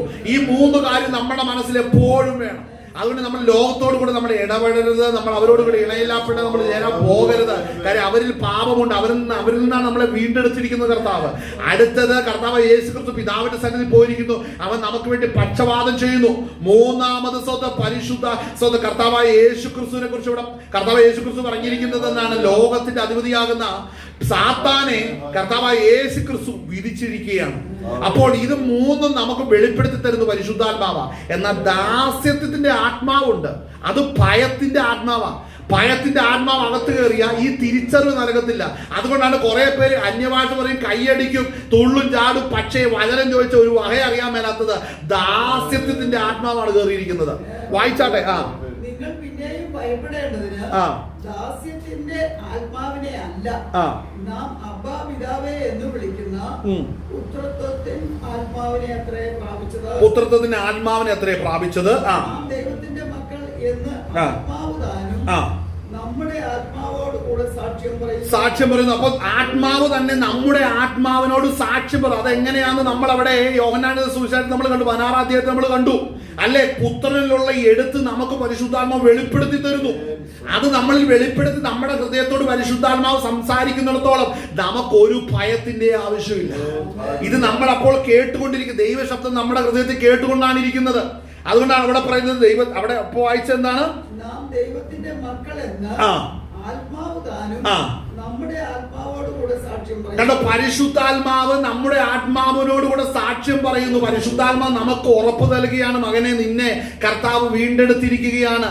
നീ യേശു ക്രിസ്തുവിൽ വിശ്വസിച്ചത്, പുത്രനിൽ വിശ്വസിച്ചത് പിതാവ് അംഗീകരിച്ചത് കൊണ്ടാണ് ഞാൻ പരിശുദ്ധാത്മാവെന്ന കാര്യസ്ഥനാകുന്ന എന്നെ അയച്ചിരിക്കുന്നത്. എന്നെ അയച്ചത് നിന്നെ രക്ഷിക്കുവാനും നിന്നെ ബലപ്പെടുത്തുവാനും നിന്റെ ഭയത്തിൽ നിന്നും ശങ്കയിൽ നിന്ന് രക്ഷിക്കുവാനാണ് ഞാൻ ഇറങ്ങി വന്നിരിക്കുന്നത്. പരിശുദ്ധാത്മാവ് നമ്മെ എപ്പോഴും ബോധ്യപ്പെടുത്തുകയും ബലപ്പെടുത്തുകയും ചെയ്തുകൊണ്ടിരിക്കും. ഇത് സംഭവിക്കണമെന്നുണ്ടെങ്കിൽ നമ്മൾ ആത്മാവിന് കീഴ്പ്പെട്ടിരിക്കണം. പരിശുദ്ധാത്മാവിന്റെ നിറവിന് വേണ്ടി നമ്മൾ ഏൽപ്പിച്ചു കൊടുക്കണം. അങ്ങനെയുള്ളവരുടെ ജീവിതത്തിലെ പരിശുദ്ധാത്മാവ് ഇടപെടത്തുള്ളൂ. വായിച്ചാട്ടെ. നാം മക്കളെങ്കിലോ അവകാശികളുമാകുന്നു, ദൈവത്തിന്റെ അവകാശികളും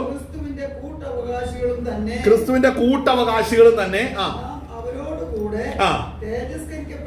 അപ്പോൾ ശ്രദ്ധിക്കണം, ഈ പദം വളരെ ശ്രദ്ധിക്കണം. ഈ സ്റ്റൈൽ, ഈ ഫോർമാറ്റിൽ നമ്മുടെ ലൈഫ് പരിശുദ്ധാത്മാവ് പണിതെടുക്കുന്നതിന്റെ ആത്യന്തികമായ ഉദ്ദേശം ഇനി പറയാൻ പോകുന്ന വാക്യമാണ്. കണ്ടോ, തേജസ്കരിക്കപ്പെടേണ്ടതിന്. എന്തിനാണിത് ചെയ്യുന്നത്? പരിശുദ്ധാത്മാവ് നമ്മളിൽ വസിച്ചുകൊണ്ട് നമ്മെ ബലപ്പെടുത്തുന്നു, നമ്മളെ ഒരുക്കുന്നു, നമുക്ക് ബോധ്യം നൽകുന്നു. നമ്മളെ മനസ്സിനെ കർത്താവ് ബലപ്പെടുത്തി കാത്തു സൂക്ഷിക്കുന്നതിന് കാരണം നമ്മെ ദൈവരാജ്യത്തിലേക്ക് കൊണ്ടുപോകുവാൻ കർത്താവ് പ്ലാൻ ചെയ്തിട്ടുണ്ട്. അതിനുവേണ്ടി നമ്മളെ രൂപാന്തരപ്പെടുത്തുന്നതിന് മുന്നോടിയായി ഒരു ദൈവവൈദ്യർ കടന്നു പോകുന്ന വഴികളാണ് ഞാൻ ഈ പ്രസംഗിച്ചതും പറഞ്ഞതുമാകുന്ന റൂട്ടുകൾ ഓരോന്നും. പരിശുദ്ധാത്മാവ് എന്തിനാണ് കൊണ്ടുപോകുന്നത്? നിന്റെ ശരീരം രൂപാന്തരപ്പെടുത്തുവാൻ. ഈ അനുഭവങ്ങളിലൂടെ പോകുന്നവന്റെ ശരീരമേ രൂപാന്തരപ്പെടുകയുള്ളൂ. പരിശുദ്ധാത്മാവിന് കീഴ്പ്പെട്ട് ദൈവശബ്ദം വ്യക്തിപരമായ ജീവിതത്തിൽ കേൾക്കുന്നവൻ മാത്രമേ അവന്റെ ശരീരമേ രൂപാന്തരപ്പെടുകയുള്ളൂ. ഒരു ദൂത് കേട്ടോ, പ്രവചനം കേട്ടോ, ആത്മാവ് ജഡത്തിൽ സന്തോഷിച്ച് കൈയടിച്ച് വീട്ടിൽ പോകുന്നവർ പറയും ഞാനും പോകും എന്ന് പറഞ്ഞാലും മകനെ മകളെ, നിന്നിൽ പരിശുദ്ധാത്മാവ് വരുന്നില്ലെങ്കിൽ മനസ്സിലാക്കണം, നിന്റെ ശരീരം രൂപാന്തരപ്പെടുത്താൻ കഴിയത്തില്ല. ലോകത്തിൽ വീടോ കാറോ അല്ലെങ്കിൽ കുറെ ബാങ്ക് ബാലൻസോ അല്ലെങ്കിൽ വിദേശത്തേക്കുള്ള ട്രിപ്പോ മക്കളുടെ വിസയോ ഇതൊക്കെ കിട്ടാൻ നിനക്ക് ആഗ്രഹിച്ച് കർത്താവ് ദയാലുവാ. കർത്താവ് നീ കുറെ കിടന്ന് ചോദിക്കുമ്പോൾ തരും. പക്ഷെ നിന്റെ ശരീരം രൂപാന്തരപ്പെടുത്തണമെന്നുണ്ടെങ്കിൽ അതിന് വേറെ വഴിയാണ്. ആ വഴിയിലൂടെ പോകുന്നവന് മാത്രമേ ദൈവരാജ്യത്തിൽ പോകുന്നുള്ളൂ. അപ്പോൾ പരിശുദ്ധാത്മാവ് തന്നതിന്റെ ഉദ്ദേശം അവന്റെ മേൽ കർത്താവ് വസിക്കുകയാലും അവനെ ഒരുക്കി ദൈവരാജ്യത്തിന് അവകാശിയാക്കി തീർക്കണം. അതിന്റെ ശരീരം രൂപാന്തരപ്പെടുത്തണം. അതിന്റെ മുന്നോടിയായിട്ടാണ് ഈ വഴികളിലൂടെ പരിശുദ്ധാത്മാവ് കൊണ്ടുപോകുന്നത്. വായിച്ചേ. അവനോടുകൂടെ തേജസ്കരിക്കപ്പെടേണ്ടതിന്, അതായത് നമ്മൾ ക്രിസ്തുവിന്റെ രൂപമായിട്ട്, ക്രിസ്തുവിനോട് അനുരൂപമായി നമ്മൾ രൂപാന്തരപ്പെടും. കാര്യം പ്രത്യക്ഷമായത് ക്രിസ്തുവാണ്. അവന്റെ ശരീരത്തോട് നാം അനുരൂപപ്പെടണം. നമ്മുടെ മർത്തി ശരീരം അനുരൂപപ്പെടണം. അതിന് നമ്മൾ കഷ്ടത്തിലൂടെ കടന്നു പോകണം. അതായത് രക്ഷിക്കപ്പെട്ട് സ്നാനപ്പെട്ട് അഭിഷേകം പ്രാപിച്ചാൽ അടുത്തത് എങ്ങോട്ട് കൊണ്ടുപോകുന്നതെന്ന് അറിയാമോ? കൊണ്ടുപോകുന്നത് മരുഭൂമിയിലേക്കാണ് കൊണ്ടുപോകുന്നത്. ജീവിതം മുഴുവൻ മരുഭൂമിയുടെ അനുഭവമാവും. ജീവിതം മുഴുവൻ പ്രതിസന്ധി എഴുന്നേറ്റ് വരും. കാരണം നിന്നിൽ പകർന്ന അഭിഷേകം നിന്നെ ഒരുക്കിയെടുക്കുന്ന പദ്ധതിയിലൂടെ കർത്താവ് കൊണ്ടുപോകണം എന്ന് പറഞ്ഞാൽ കഷ്ടത്തിന്റെ വഴിത്താര തരുന്നതിന് കാരണം നിന്റെ ശരീരം രൂപാന്തരപ്പെടുത്തണം. അപ്പൊ ചോദിക്കും, അതൊക്കെ കഷ്ടമല്ലേ? ആ കർത്താവ് എല്ലാം കൂടെ സഹിച്ചെങ്കിൽ പിന്നെ ഞാനും കൂടെ സഹിക്കുന്നതിന്റെ ആവശ്യമില്ല. മകനെ, നിന്റെ മർത്തി ശരീരം രൂപാന്തരപ്പെടണമെന്നുണ്ടെങ്കിൽ യേശു ക്രിസ്തു ക്രൂശിൽ കഷ്ടം സഹിച്ചതിനോട് തുല്യമായിട്ട് നീയും ഈ ഭൂമിയിൽ കഷ്ടം സഹിച്ചേ മതിയാകത്തുള്ളൂ. അവനോടുകൂടെ നീയും ഒരുമനപ്പെട്ടെങ്കിലേ, കഷ്ടങ്ങളിൽ ഒരുമനപ്പെട്ടെങ്കിൽ മാത്രമാ ദൈവരാജ്യത്തിലേക്ക് നീ എടുക്കപ്പെടുകയുള്ളൂ. അപ്പൊ കഷ്ടം നമ്മുടെ ജീവിതത്തിൽ വരുന്നതിന്റെ നടുവിൽ ദൈവത്തിന് വലിയ ഉദ്ദേശമുണ്ട്. ആ വലിയ ഉദ്ദേശം എന്ന് പറയുന്നത് നമ്മുടെ ശരീരം രൂപാന്തരപ്പെടുത്തുക എന്നുള്ളതാണ്. അത് പരിശുദ്ധാത്മാവ് ഉണ്ടെങ്കിൽ മാത്രമേ സാധിക്കത്തുള്ളൂ. അപ്പോൾ ചിലർ വന്നിട്ട് മനസ്സിലാക്കണം, അഭിഷേകം പ്രാപിച്ചത് ഉള്ളി ചാടി ലോകത്തിൽ എന്തെങ്കിലും കഷ്ടം വരുമ്പോൾ ഇടറി പിന്മാറിപ്പോകുന്നവരുണ്ട്. അതിലുപരി ഇത് കഷ്ടം വരുന്നൊന്നും ദൈവികമല്ല, അത് പൈശാചികമെന്ന് പ്രസംഗിക്കുന്നവരുണ്ട്. അതൊക്കെ മറ്റൊരാത്മാവുണ്ട് ഇതുപോലത്തെ പണി ചെയ്യാനായിട്ട്. അത് പരിശുദ്ധാത്മാവല്ല. മനസ്സിലാക്കണം, പാപത്തെക്കുറിച്ചും നീതിയെക്കുറിച്ചും ന്യായവിധിയെക്കുറിച്ചും ബോധം തരുന്ന പരിശുദ്ധാത്മാവ് ലോകത്തെ നോക്കുന്നില്ല, വീണുപോയവനെ നോക്കുന്നില്ല, മറ്റൊരാത്മാവിന് വിധേയപ്പെട്ടവനെ നോക്കുന്നില്ല. നമ്മൾ ഇതെല്ലാം നോക്കുന്നുണ്ട്. പക്ഷെ നമ്മുടെ നോട്ടം ശരിയാകുമ്പോഴാ നമ്മുടെ ജീവിതത്തിൽ പലപ്പോഴും സമാധാനം കടന്നു വരികയുള്ളൂ. നമ്മുടെ നോട്ടവും നമ്മുടെ ചിന്തയും ഒന്ന് സെറ്റ് ചെയ്യണം, ഒന്ന് റീസെറ്റ് ചെയ്തെങ്കിലേ പറ്റുകയുള്ളൂ. കാരണം പരിശുദ്ധാത്മാവ് കാണിക്കാത്ത കാര്യങ്ങൾ നീ കാണാൻ പോകരുത്. പരിശുദ്ധാത്മാവ് നടത്താത്ത റൂട്ടിലൂടെ നീ പോകാൻ റെഡിയാകണ്ട. ദൈവത്തിന്റെ ആത്മാവ് നിന്നെ നടത്തുന്ന വഴിയിലൂടെ പോകാൻ നീ തയ്യാറാകുമ്പോഴാണ് ദൈവത്തിന്റെ സമാധാനം നിന്നിൽ വസിക്കുന്നത്. പലപ്പോഴും അത് ചിലര് താല്പര്യപ്പെടുന്നില്ല. വായിച്ചേ. നമ്മളിൽ വെളിപ്പെടുവാനുള്ള തേജസ് വിചാരിച്ചാൽ ഈ കാലത്തിലെ കഷ്ടങ്ങൾ സാരമില്ല എന്ന് ഞാൻ എണ്ണുന്നു. അതായത് ഈ കഷ്ടം എന്താണ്? ഈ കാലത്തിലെ കഷ്ടം, ഈ ഓരോ കാലങ്ങളിലായിരിക്കുന്ന ഓരോ ദൈവമക്കളും അവരുടെ ജീവിതത്തിൽ പലതിനോട് നോ പറഞ്ഞ് വേർപെട്ട് വിശുദ്ധിയോടെ നിൽക്കാൻ ഒത്തിരി കഷ്ടം സഹിച്ചേ കഴിയത്തുള്ളൂ. പലതിനോടും വേണ്ട, പലതിനോടും നോ പറയാനായിട്ട് പഠിക്കണം. പക്ഷെ ഇന്ന് മറ്റൊരാത്മാവ് കയറി വരുന്നുണ്ട്. ആ മറ്റൊരാത്മാവ് ലോകവും സകല മോഹവും തരാൻ റെഡി. അതുകൊണ്ട് ഉവ്വ് എന്ന് പറഞ്ഞുകൊണ്ട് വാരി അതിനോടൊക്കെ പുണരുന്ന ഒരു ഉപദേശം കടന്നു വരുന്നതാണ്. ദൈവത്തിൽ നിന്നല്ലത്. മനസ്സിലാക്കണം. അപ്പൊ കഷ്ടം എന്താണ് യഥാർത്ഥത്തില്? സോ ഇത് പലതും ജീവിതത്തിൽ വേണ്ടെന്ന് വെക്കുമ്പോൾ നാം കടന്നു പോകുന്ന കഷ്ടങ്ങൾ നമ്മെ യഥാർത്ഥത്തിൽ ജഡമോഹത്തിൽ നിന്ന് നമ്മളെ വിടുവിക്കും. ജഡം പറയും നിനക്ക് ഇതൊക്കെ ആവശ്യം എന്ന് പറയും. പരിശുദ്ധാത്മാ പറയും നോ, അതല്ല നിനക്ക് ആവശ്യം, ആ വഴിയിലൂടെ അല്ല പോകേണ്ടത്. അപ്പൊ ജഡത്തിന്റെ ആഗ്രഹങ്ങളെ തൃപ്തിപ്പെടുത്താൻ വേണ്ടി ജഡം മത്സരിക്കുമ്പോൾ അതിനോട് പലതും നോ പറഞ്ഞ് ദൈവത്തിന്റെ ആത്മാവിന് വിധേയപ്പെട്ടു പോകുമ്പോൾ നീ ജഡത്തിൽ കഷ്ടത ഏൽക്കുവാൻ ഇടയായിത്തീരും. അപ്പോൾ ദൈവത്തിന്റെ കൃപ നിന്റെ മേൽ പകർന്ന് നിന്നെ ജയാളിയായിട്ട് നടത്തുകയും ചെയ്യും. കർത്താവ് വായിച്ചാട്ടെ, വേഗം വായിച്ചു നിർത്താം. നമ്മിൽ വെളിപ്പെടുവാനുള്ള തേജസ് വിചാരിച്ചാൽ ഈ ലോകത്തിലെ കഷ്ടങ്ങൾ സാരമില്ല എന്ന് ഞാൻ എണ്ണുന്നു. സൃഷ്ടി ദൈവപുത്രന്മാരുടെ വെളിപ്പാടിനെ ആകാംക്ഷയോടെ കാത്തിരിക്കുന്നു. അപ്പോൾ മനസ്സിലാക്കണം, ഈ ഭൂമിയും ഇത് സകല ചരാചരങ്ങളും ദൈവപുത്രന്മാരുടെ. അപ്പൊ ആരാ നാം? പരിശുദ്ധാത്മാവിനെ പാനം ചെയ്ത് ആത്മാവിനനുസരിച്ച് നടക്കുമ്പോൾ ജീവിതത്തിൽ കഷ്ടങ്ങൾ സഹിക്കുന്നവർ അവരുടെ വെളിപ്പാടിന് വേണ്ടി. വെളിപ്പാടെന്ന് പറഞ്ഞാൽ എന്താ ഉദ്ദേശിക്കുന്നത്? അവരുടെ ഗ്ലോറിഫിക്കേഷന് വേണ്ടി, രൂപാന്തരത്തിന് വേണ്ടി സാങ്ക്ടിഫിക്കേഷൻ നടന്നു, വിശുദ്ധീകരണം നടന്നു. അതാണ് അവരുടെ ജീവിതത്തിൽ കഷ്ടതകൾ കടന്നു വന്നത്. അവരുടെ ജീവിതത്തിൽ വിശുദ്ധീകരണം കടന്നത് ജഡത്തെ അനുസരിക്കാതെ, ജഡത്തിന്റെ വഴിയിൽ നടക്കാതെ ആത്മാവിനനുസരിച്ച് നടന്നപ്പോൾ ജീവിതത്തിൽ കഷ്ടതകൾ കടന്നു വന്നു. പല കഷ്ടങ്ങളും ഏറ്റു, സഹിച്ചു. ഇതെന്തിനാണ്? ഇതെല്ലാം സഹിക്കുന്നത് അവരുടെ ശരീരം രൂപാന്തരപ്പെടുമ്പോൾ ഈ ഭൂമിയും സർവ്വ സൃഷ്ടി കാണുവാനായിട്ട് ഇടയായിത്തീരും. സഹോദരൻ, ലോകമോഹത്തിൽ നടക്കുന്ന തൊട്ടടുത്തിരിക്കുന്ന വ്യക്തി പോലും നീ രൂപാന്തരപ്പെടുമ്പോൾ അറിയണമെന്നില്ല. പക്ഷെ നീ രൂപാന്തരം പ്രാപിച്ചെടുക്കപ്പെടുമ്പോൾ ഈ സൃഷ്ടി അത് നോക്കിക്കൊണ്ടായിരിക്കും. ഈ സൃഷ്ടി അതിന് സാക്ഷ്യം വഹിക്കുന്നുണ്ട്. വായിച്ചാട്ടെ. സൃഷ്ടി ദൈവപുത്രന്മാരുടെ വെളിപ്പാടിനെ ആകാംക്ഷയോടെ കാത്തിരിക്കുന്നു. സൃഷ്ടി ദ്രവത്വത്തിന്റെ ദാസ്യത്തിൽ നിന്നും വിടുതലും ദൈവമക്കളുടെ തേജസ്സാകുന്ന സ്വാതന്ത്ര്യവും പ്രാപിക്കും എന്നുള്ള ആശയോടെ മായയ്ക്ക് കീഴ്പ്പെട്ടിരിക്കുന്നു. അപ്പോൾ ഈ സൃഷ്ടിയോട് സ്വർഗത്തിലെ പിതാവ് സംസാരിച്ച ഒരു വചനത്തെ കുറിച്ച് പൗലോസിന് ലഭിച്ച വെളിപ്പാടിൽ പറയുന്ന കാര്യമാണ്. ഈ സൃഷ്ടിയോട് സ്വർഗീയ പിതാവ് പറയുന്നത് തന്റെ മക്കളെ, ഈ ദ്രവത്വമുള്ള ശരീരത്തിലിരിക്കുന്ന തന്റെ മക്കൾ തന്റെ ആത്മാവിനെ രൂപാന്തരം പ്രാപിച്ച് ദൈവരാജ്യത്തിൽ എടുക്കപ്പെടുന്നവരെയും ഈ ഭൂമിയോട് സ്വർഗത്തിലെ പിതാവ് ശാന്തമായിരിക്കുവാനായിട്ട് പറയുന്ന അനുഭവമാണ്. ശരിയാണത്. കർത്താവിന്റെ മക്കൾ ഇവിടെ നിന്ന് എടുക്കപ്പെട്ട് കഴിഞ്ഞാൽ ഈ ഭൂമിമേൽ വരുന്ന ദൈവത്തിന്റെ ക്രോധം വെളിപ്പെടുവാൻ പോവുകയാണ്. അപ്പോൾ ഇന്നും ദൈവക്രോധം പല രൂപത്തിലും പലയിടത്തും അത് വെളിപ്പെട്ടിട്ടില്ല. എന്നാൽ അതിന് ആമുഖമായിട്ട് ലോകത്തിൽ കാണുന്ന പല ദുരന്തങ്ങളും നടക്കുമ്പോൾ മനസ്സിലാക്കണം, അതൊന്നും അവസാനമല്ല, അത് ഈറ്റുനോവിന്റെ ആരംഭത്തിന്റെ ആരംഭം മാത്രമാകുന്നുള്ളൂ. മനസ്സിലാക്കണം. അപ്പോൾ എന്തുകൊണ്ടാണ് അത് സംഭവിക്കുന്നത്? ഈ സൃഷ്ടി ദൈവമക്കളുടെ രൂപാന്തരം വരെയും ശാന്തമായിട്ടിരിക്കും. ഹല്ലേലൂയ. ശ്രദ്ധിച്ചിട്ടുണ്ടോ? സകല അകൃത്യങ്ങളും ദുഷ്ടതയും പ്രവർത്തിച്ചവര് എത്ര കണ്ട് വർദ്ധിച്ചു വരുന്നു. എന്നിട്ട് ഈ പ്രകൃതി ഇതിനോട് പ്രതികരിക്കുന്നില്ല. കാരണം മറ്റൊന്നുമല്ല, ആരുടെയും നന്മയല്ല, ഒരു ജഡത്തിലും നന്മ വസിക്കുന്നില്ല. ഇവിടെ ദൈവത്തിനൊരു കൂട്ടമുണ്ട്, ദൈവത്തിനൊരു അവകാശം ഇവിടെ ഉണ്ട്. അവരിവിടെ എടുക്കപ്പെട്ട് കഴിഞ്ഞാൽ ഈ ഭൂമിമേൽ ദൈവത്തിന്റെ ക്രോധം വെളിപ്പെടും. ദൈവത്തിന്റെ കോപാഗ്നി ഭൂമിയിലേക്ക് ചൊരിയുവാൻ ഇടയായിത്തീരും. അതിനു മുമ്പോട് പരിശുദ്ധാത്മാവിനെ പ്രാപിച്ച വിശുദ്ധന്മാർ ഒരുക്കപ്പെട്ട് കഴിയുമ്പോൾ, കാഹളം ധ്വനിച്ചു കഴിയുമ്പോൾ, അവർ രൂപാന്തരപ്പെട്ട് ക്രിസ്തുവിനോട് കൂടെ ചേരുമ്പോൾ ഈ ഭൂമി സർവ്വ സൃഷ്ടിയിൽ നോക്കുന്നു. ഈ സൃഷ്ടിയിൽ ദൈവത്തിന്റെ ഓഹരി എടുക്കപ്പെട്ടു. ഈ ഭൂമിമേൽ പിന്നെ ദൈവത്തിന്റെ കൃപയില്ല, കരുണയില്ല, ദയയില്ല. എല്ലാം ആ കൃപയുടെ വാതിൽ സ്വർഗം അടയ്ക്കുകയാണ്. പിന്നെ ഭൂമിയിൽ അവശേഷിക്കുന്ന സകല ദുഷ്ടനെ ഭൂമിമേൽ നിന്ന് സ്വർഗം ഉകാലെ കുടഞ്ഞു കളയുന്ന നാളാണ് പിന്നെ വരുന്നത്. ആമേൻ. ഹല്ലേലൂയ. ആ ഭാഗം ഒന്ന് വായിച്ചാട്ടെ. സൃഷ്ടി ദ്രവത്വത്തിന്റെ ദാസ്യത്തിൽ നിന്നും വിടുതലും ദൈവമക്കളുടെ തേജസ്സാകുന്ന സ്വാതന്ത്ര്യവും പ്രാപിക്കും എന്നുള്ള ആശയോടെ മായയ്ക്ക് കീഴ്പ്പെട്ടിരിക്കുന്നു. ആമേൻ. വായിച്ചേ. മനഃപൂർവ്വമായിട്ടല്ല, ഈ മായ ഇന്നിവിടെ ഉള്ളത് എന്താണെന്നറിയാം, മായയ്ക്ക് കീഴ്പ്പെട്ടിരിക്കുന്നു എന്ന് പറയുന്നത്. കാര്യം ദൈവ മക്കൾ ഒരുക്കപ്പെടുന്നത് വരെയും പലതും കണ്ടിട്ടും കാണാതെയും സംഭവിക്കാതിരിക്കുകയാണ്. ഏത് അകൃത്യം പ്രവർത്തിക്കുന്നവരും നെഞ്ചു വിരിച്ച് നടക്കുന്നത് കണ്ടിട്ടുണ്ടോ? മായയുടെ കാലഘട്ടമാണിത്. ഇത് ലോക പാപ മനുഷ്യനാണ്, മായയുടെ കാലഘട്ടമാണിത്. അവർ മായ ലോകത്തിൽ പെട്ടുകിടക്കുകയാണ്. ഇതിന്റെ നടുവ് സുബോധത്തിന്റെ ആത്മാവുള്ളവൻ മാത്രമാ ദൈവരാജ്യം ലക്ഷ്യമാക്കി യാത്ര ചെയ്യുന്നുള്ളൂ. ആമേൻ. അതിനായിട്ട് എന്നെ നിങ്ങളെ കർത്താവ് വേർതിരിച്ചിരിക്കുന്നത്, തന്റെ ആത്മാവിനെ പകർന്നിരിക്കുന്നത് ദൈവരാജ്യത്തിന് അവകാശിയായി തീരുവാൻ വേണ്ടിയാണ്. വായിച്ചേ, വേഗം വായിച്ചേ. മനഃപൂർവമായിട്ടല്ല,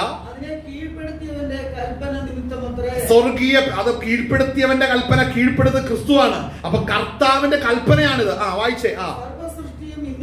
ഇന്നുവരെ ഞരങ്ങി ഈറ്റുനോവോടിരിക്കുന്നു എന്ന് നാം അറിയുന്നുവല്ലോ.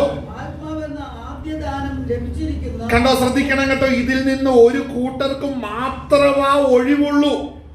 പരിശുദ്ധാത്മാവ് വസിക്കുന്ന വ്യക്തികൾക്കും മാത്രമേ ഇതിന്ന് ഒഴിവുള്ളൂ. വേറെ ഒറ്റ വ്യക്തി ഇന്ന് രക്ഷപ്പെടുന്നില്ല.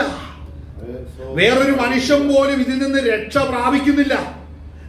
ആത്മാവെന്ന ആദ്യ ദാനം ലഭിച്ചവർ മാത്രം. അത് അവർ ലോകത്തെ ജയിച്ചു, ജഡത്തെ അനുസരിച്ച് ജീവിച്ചില്ല. ആത്മാവിന് വിധപ്പെട്ട ആത്മാവ് നടത്തപ്പെട്ടു. അതാണ് ദൈവത്തിന്റെ വചനം പറയുന്നത്, അല്ലേ? ആ വാക്യം ഒന്ന് പറഞ്ഞേ. ആത്മാവെന്ന ആദ്യ ദാനം ലഭിച്ചിരിക്കുന്ന നാമും നമ്മുടെ ശരീരത്തിന്റെ വീണ്ടെടുപ്പായ പുത്രത്വത്തിന് കാത്തുകൊണ്ട്. അപ്പോൾ എന്താണ് കാരണം? നാം ഈ ഞരക്കം അനുഭവിക്കുന്നതിന് കാരണം എന്ന്, നാം പുത്രത്വം പ്രാപിക്കണം. പുത്രത്വം എന്ന് പറയുന്നത് എന്താണെന്നറിയാവോ? ഈ മർത്യ ശരീരം രൂപാന്തരപ്പെട്ട് ദൈവരാജ്യത്തിൽ പ്രവേശിക്കണം. അതാണ് യഥാർത്ഥത്തിൽ സ്തോത്രം ഹല്ലേലൂയ പുത്രത്വം എന്ന് പറയുന്നത്. ആ പുത്രത്വത്തിന്റെ അനുഭവത്തിലേക്ക് നാം കടന്നു വന്നെങ്കിൽ മാത്രമാ ദൈവമഹത്വം അവിടെ വെളിപ്പെടുകയുള്ളൂ. ആ പുത്രത്വം അവിടെ വെളിപ്പെടണം. അപ്പോൾ ശരീരം രൂപാന്തരപ്പെട്ട് ദൈവരാജ്യത്തിന് അവകാശിയായി തീരണം.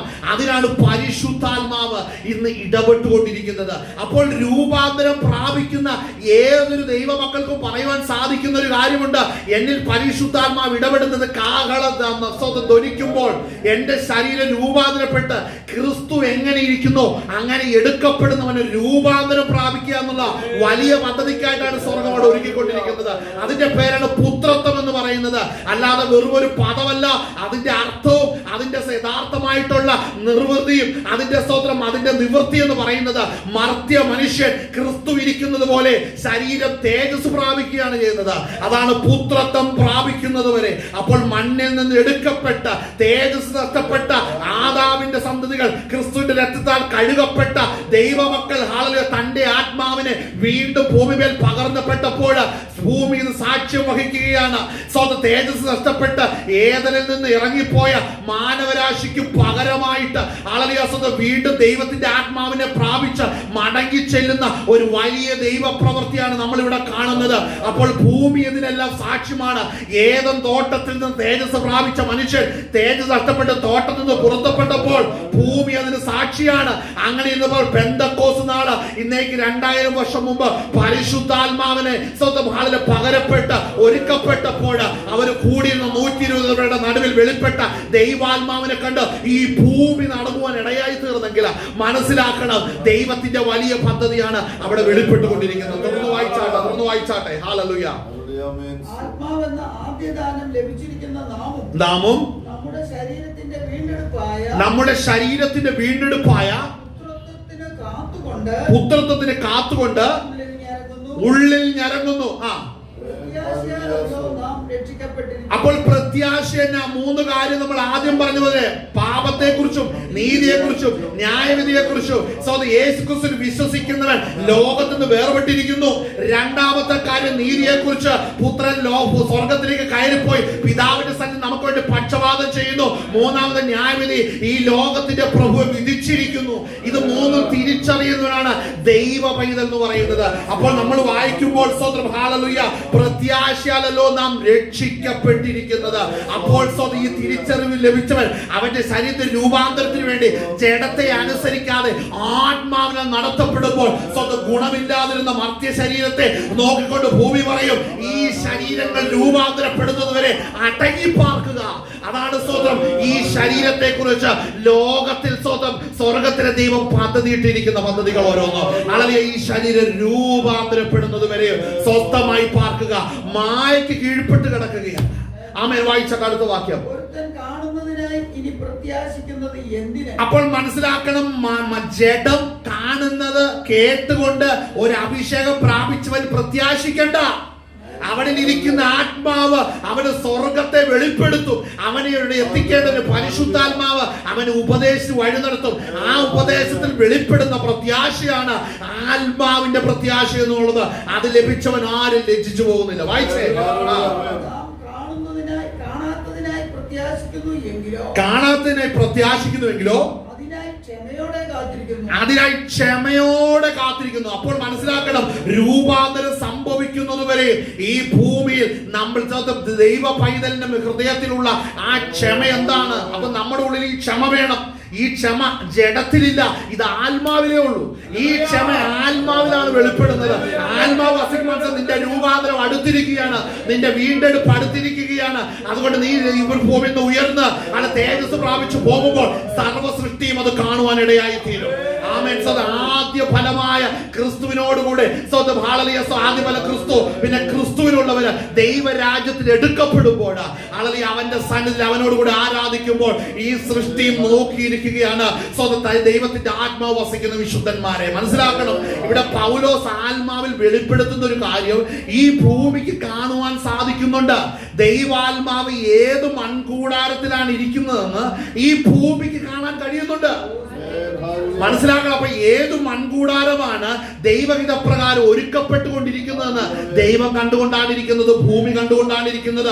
അപ്പോൾ സ്വർഗപുത്രനാകുന്ന യേശു ക്രിസ്തു ഭൂമിയോട് പറയും, നീ അടങ്ങിപ്പാർക്ക്, എന്റെ ആത്മാവ് വസിക്കുന്നവർ തലമുറകളിൽ ഒരുക്കപ്പെടുന്നവർ എടുക്കപ്പെടുന്നതുവരെയും ഈ ഭൂമിയോട് പറഞ്ഞു, നീ മായയ്ക്ക് കീഴ്പ്പെട്ടിരിക്കുക. ഈ ദ്രവത്വത്തിന്റെ അനുഭവങ്ങൾ ഏറുമ്പോഴും ഭൂമി ചാഞ്ചാടാതെ ഇരിക്കുന്നത്, മത്തനെ പോലെ ആടാതിരിക്കുന്നത്, കാവൽമാടം പോലെ ആടാതിരിക്കുന്നതിന് കാരണം ഈ മൺപാത്രത്തിൽ ഇരിക്കുന്നവർ രൂപാന്തരം പ്രാപിച്ച് ദൈവരാജ്യം അവകാശമായി തീരണം. അതുവരെ ഭൂമിയെ നീ ശാന്തമായിരിക്കുക. വായിച്ചാട്ടെ. ആമേൻ. വേഗം വായിച്ചു തീർക്കാം. അവണ്ണം തന്നെ ആത്മാവ് നമ്മുടെ ബലഹീനതയ്ക്ക് തുണ നിൽക്കുന്നു. ആമേൻ. സ്തോത്രം. വേണ്ടുപോലെ പ്രാർത്ഥിക്കേണ്ടത് എന്തെന്ന് നാം അറിയുന്നില്ല. മനസ്സിലാക്കട്ടെ, ഈ വെളിപ്പാടുകൾ പൗലോസിന് ലഭിച്ചപ്പോൾ പൗലോസിന് അറിയാം, താൻ ന്യായപ്രമാണത്തിന് കീഴിൽ നിന്ന് പഠിച്ചതൊന്നും ഇവിടെ ആപ്ലിക്കബിൾ അല്ല. ന്യായപ്രമാണത്തിന് കീഴിൽ ജഡത്തിൽ പഠിച്ചതും ബുദ്ധിയിൽ പഠിച്ചതൊന്നും ഇവിടെ സക്സസ് അല്ല. കാരണം ആത്മാവിൽ വെളിപ്പെടുത്തി പരിശുദ്ധാത്മാവ് നൽകുന്നതാണ് യാഥാർത്ഥ്യമെന്ന് മനസ്സിലായപ്പോൾ ജഡത്തിലെ പ്രാർത്ഥനയുടെ വാതിൽ അവിടെ അടഞ്ഞു. മനസ്സിലാക്കണം, ജഡത്തിലുള്ള ഒരു തീരുമാനങ്ങളും ജഡത്തിലുള്ള ഒരു ആലോചനകളും അവിടെ നിവർത്തിക്കപ്പെടുകയില്ല. അതിന്റെ സ്തോത്രം അവിടെ വെച്ച് പരിണാമം അവിടെ വെച്ച് അതിന് അവസാനം വരികയാണ്, അന്തം വരികയാണ് ചെയ്തത്. അപ്പോൾ പരിശുദ്ധാത്മാവ് വെളിപ്പെടുത്തി കൊടുക്കുന്ന ദർശനങ്ങളെ തലങ്ങളെ വെളിപ്പെടുത്തുവാൻ ആത്മാവ് തന്നെ നമ്മളിൽ ഇടപെട്ടേ വഴികൾ. ആ വാക്യം വായിച്ചപ്പോൾ അവസാനിപ്പിക്കും. ആ വാക്യം വായിച്ചേ. ആത്മാവ് തന്നെ ഉച്ചരിച്ചുകൂടാത്ത ഞരക്കങ്ങളാൽ നമുക്ക് വേണ്ടി പക്ഷപാതം ചെയ്യുന്നു. അടുത്ത വാക്യം 27.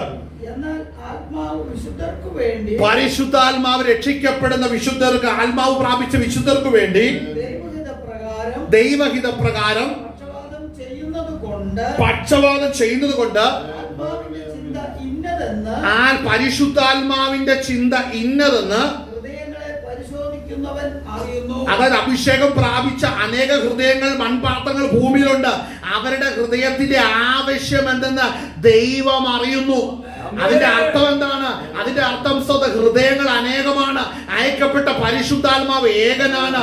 അവരുടെ പ്രാർത്ഥന കേൾക്കുന്നവനും ഏകനാണ്, സ്വർഗത്തിലെ പിതാവും ഏകനാണ്. അങ്ങനെയെങ്കിൽ ആ പിതാവിന്റെ സന്നിധിയിൽ അയക്കപ്പെട്ട പരിശുദ്ധാത്മാവ് അവരെ ഒരുക്കി ദൈവരാജ്യത്തിൽ എത്തിക്കേണ്ടതിന് അവരുടെ കുറവുകളെ അറിയുന്നത്, ഹൃദയങ്ങളുടെ കുറവ്, മൺപാത്രങ്ങളുടെ കുറവ് അറിയുന്നത് പരിശുദ്ധാത്മാവ് മാത്രമാണ്. അത് മൺപാത്രത്തിന് അറിയത്തില്ല.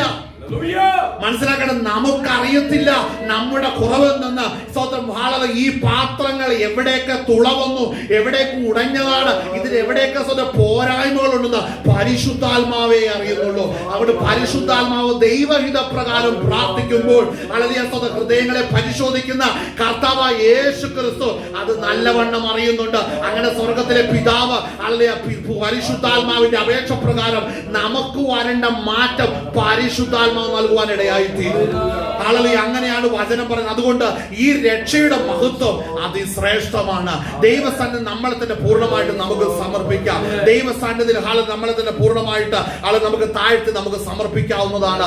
ഇന്ന് പകർന്നേരം കർത്താവിന്റെ കൃപ നമ്മുടെ മേൽ വ്യാപരിക്കുന്നതിന് ഇടപെടുന്നതിനെ ഓർത്ത് നമുക്ക് ദൈവത്തെ സ്തുതിക്കാം. അല്ലെങ്കിൽ കേട്ട വചനത്തിന് മുമ്പാകെ നമുക്ക് സമർപ്പിക്കാം. അല്ലെങ്കിൽ കർത്താവിന്റെ വൻകരം നമ്മുടെ ജീവിതത്തിൽ ഇടപെടുമ്പോൾ നമ്മൾ രൂപാന്തരപ്പെടുത്തുന്ന ആ വലിയ പദ്ധതിക്കായിട്ട് പരിശുദ്ധാത്മാവ് ഇന്ന് ശുശ്രൂഷ ചെയ്തുകൊണ്ടാണ് ഇരിക്കുന്നത്. ഈ ഭൂമി ഇളകാതെ ഇരിക്കുന്നത്, നാം ഇളകാത്തൊരു രാജ്യം പ്രാപിക്കുന്നത് വരെ ഈ ഭൂമി ഇളകില്ല. നാം ഇളകാത്ത രാജ്യം പ്രാപിച്ചു കഴിയുമ്പോൾ ഈ ലോകം ഇളകി മറിയും. അതിനായിട്ടാണ് കർത്താവ് നമ്മളെ ഒരുക്കിക്കൊണ്ടിരിക്കുന്നത്. അപ്പോൾ ദൈവസ്ഥാനം നമ്മളെ തന്നെ പൂർണ്ണമായിട്ട് നമുക്ക് സമർപ്പിക്കാം. ദൈവസ്ഥാനം തന്നെ പൂർണ്ണമായിട്ട് നമുക്ക് സമർപ്പിച്ച് നമുക്ക് പ്രാർത്ഥിക്കാവുന്നതാണ്. കർത്താവിന്റെ കാര്യത്തിലേക്ക് നമുക്ക് താഴ്ത്തി സമർപ്പിക്കുമ്പോൾ ഇന്ന് ഈ കേട്ട വചനത്തെ വഹിച്ചുകൊണ്ട് ഡാഡി മമ്മി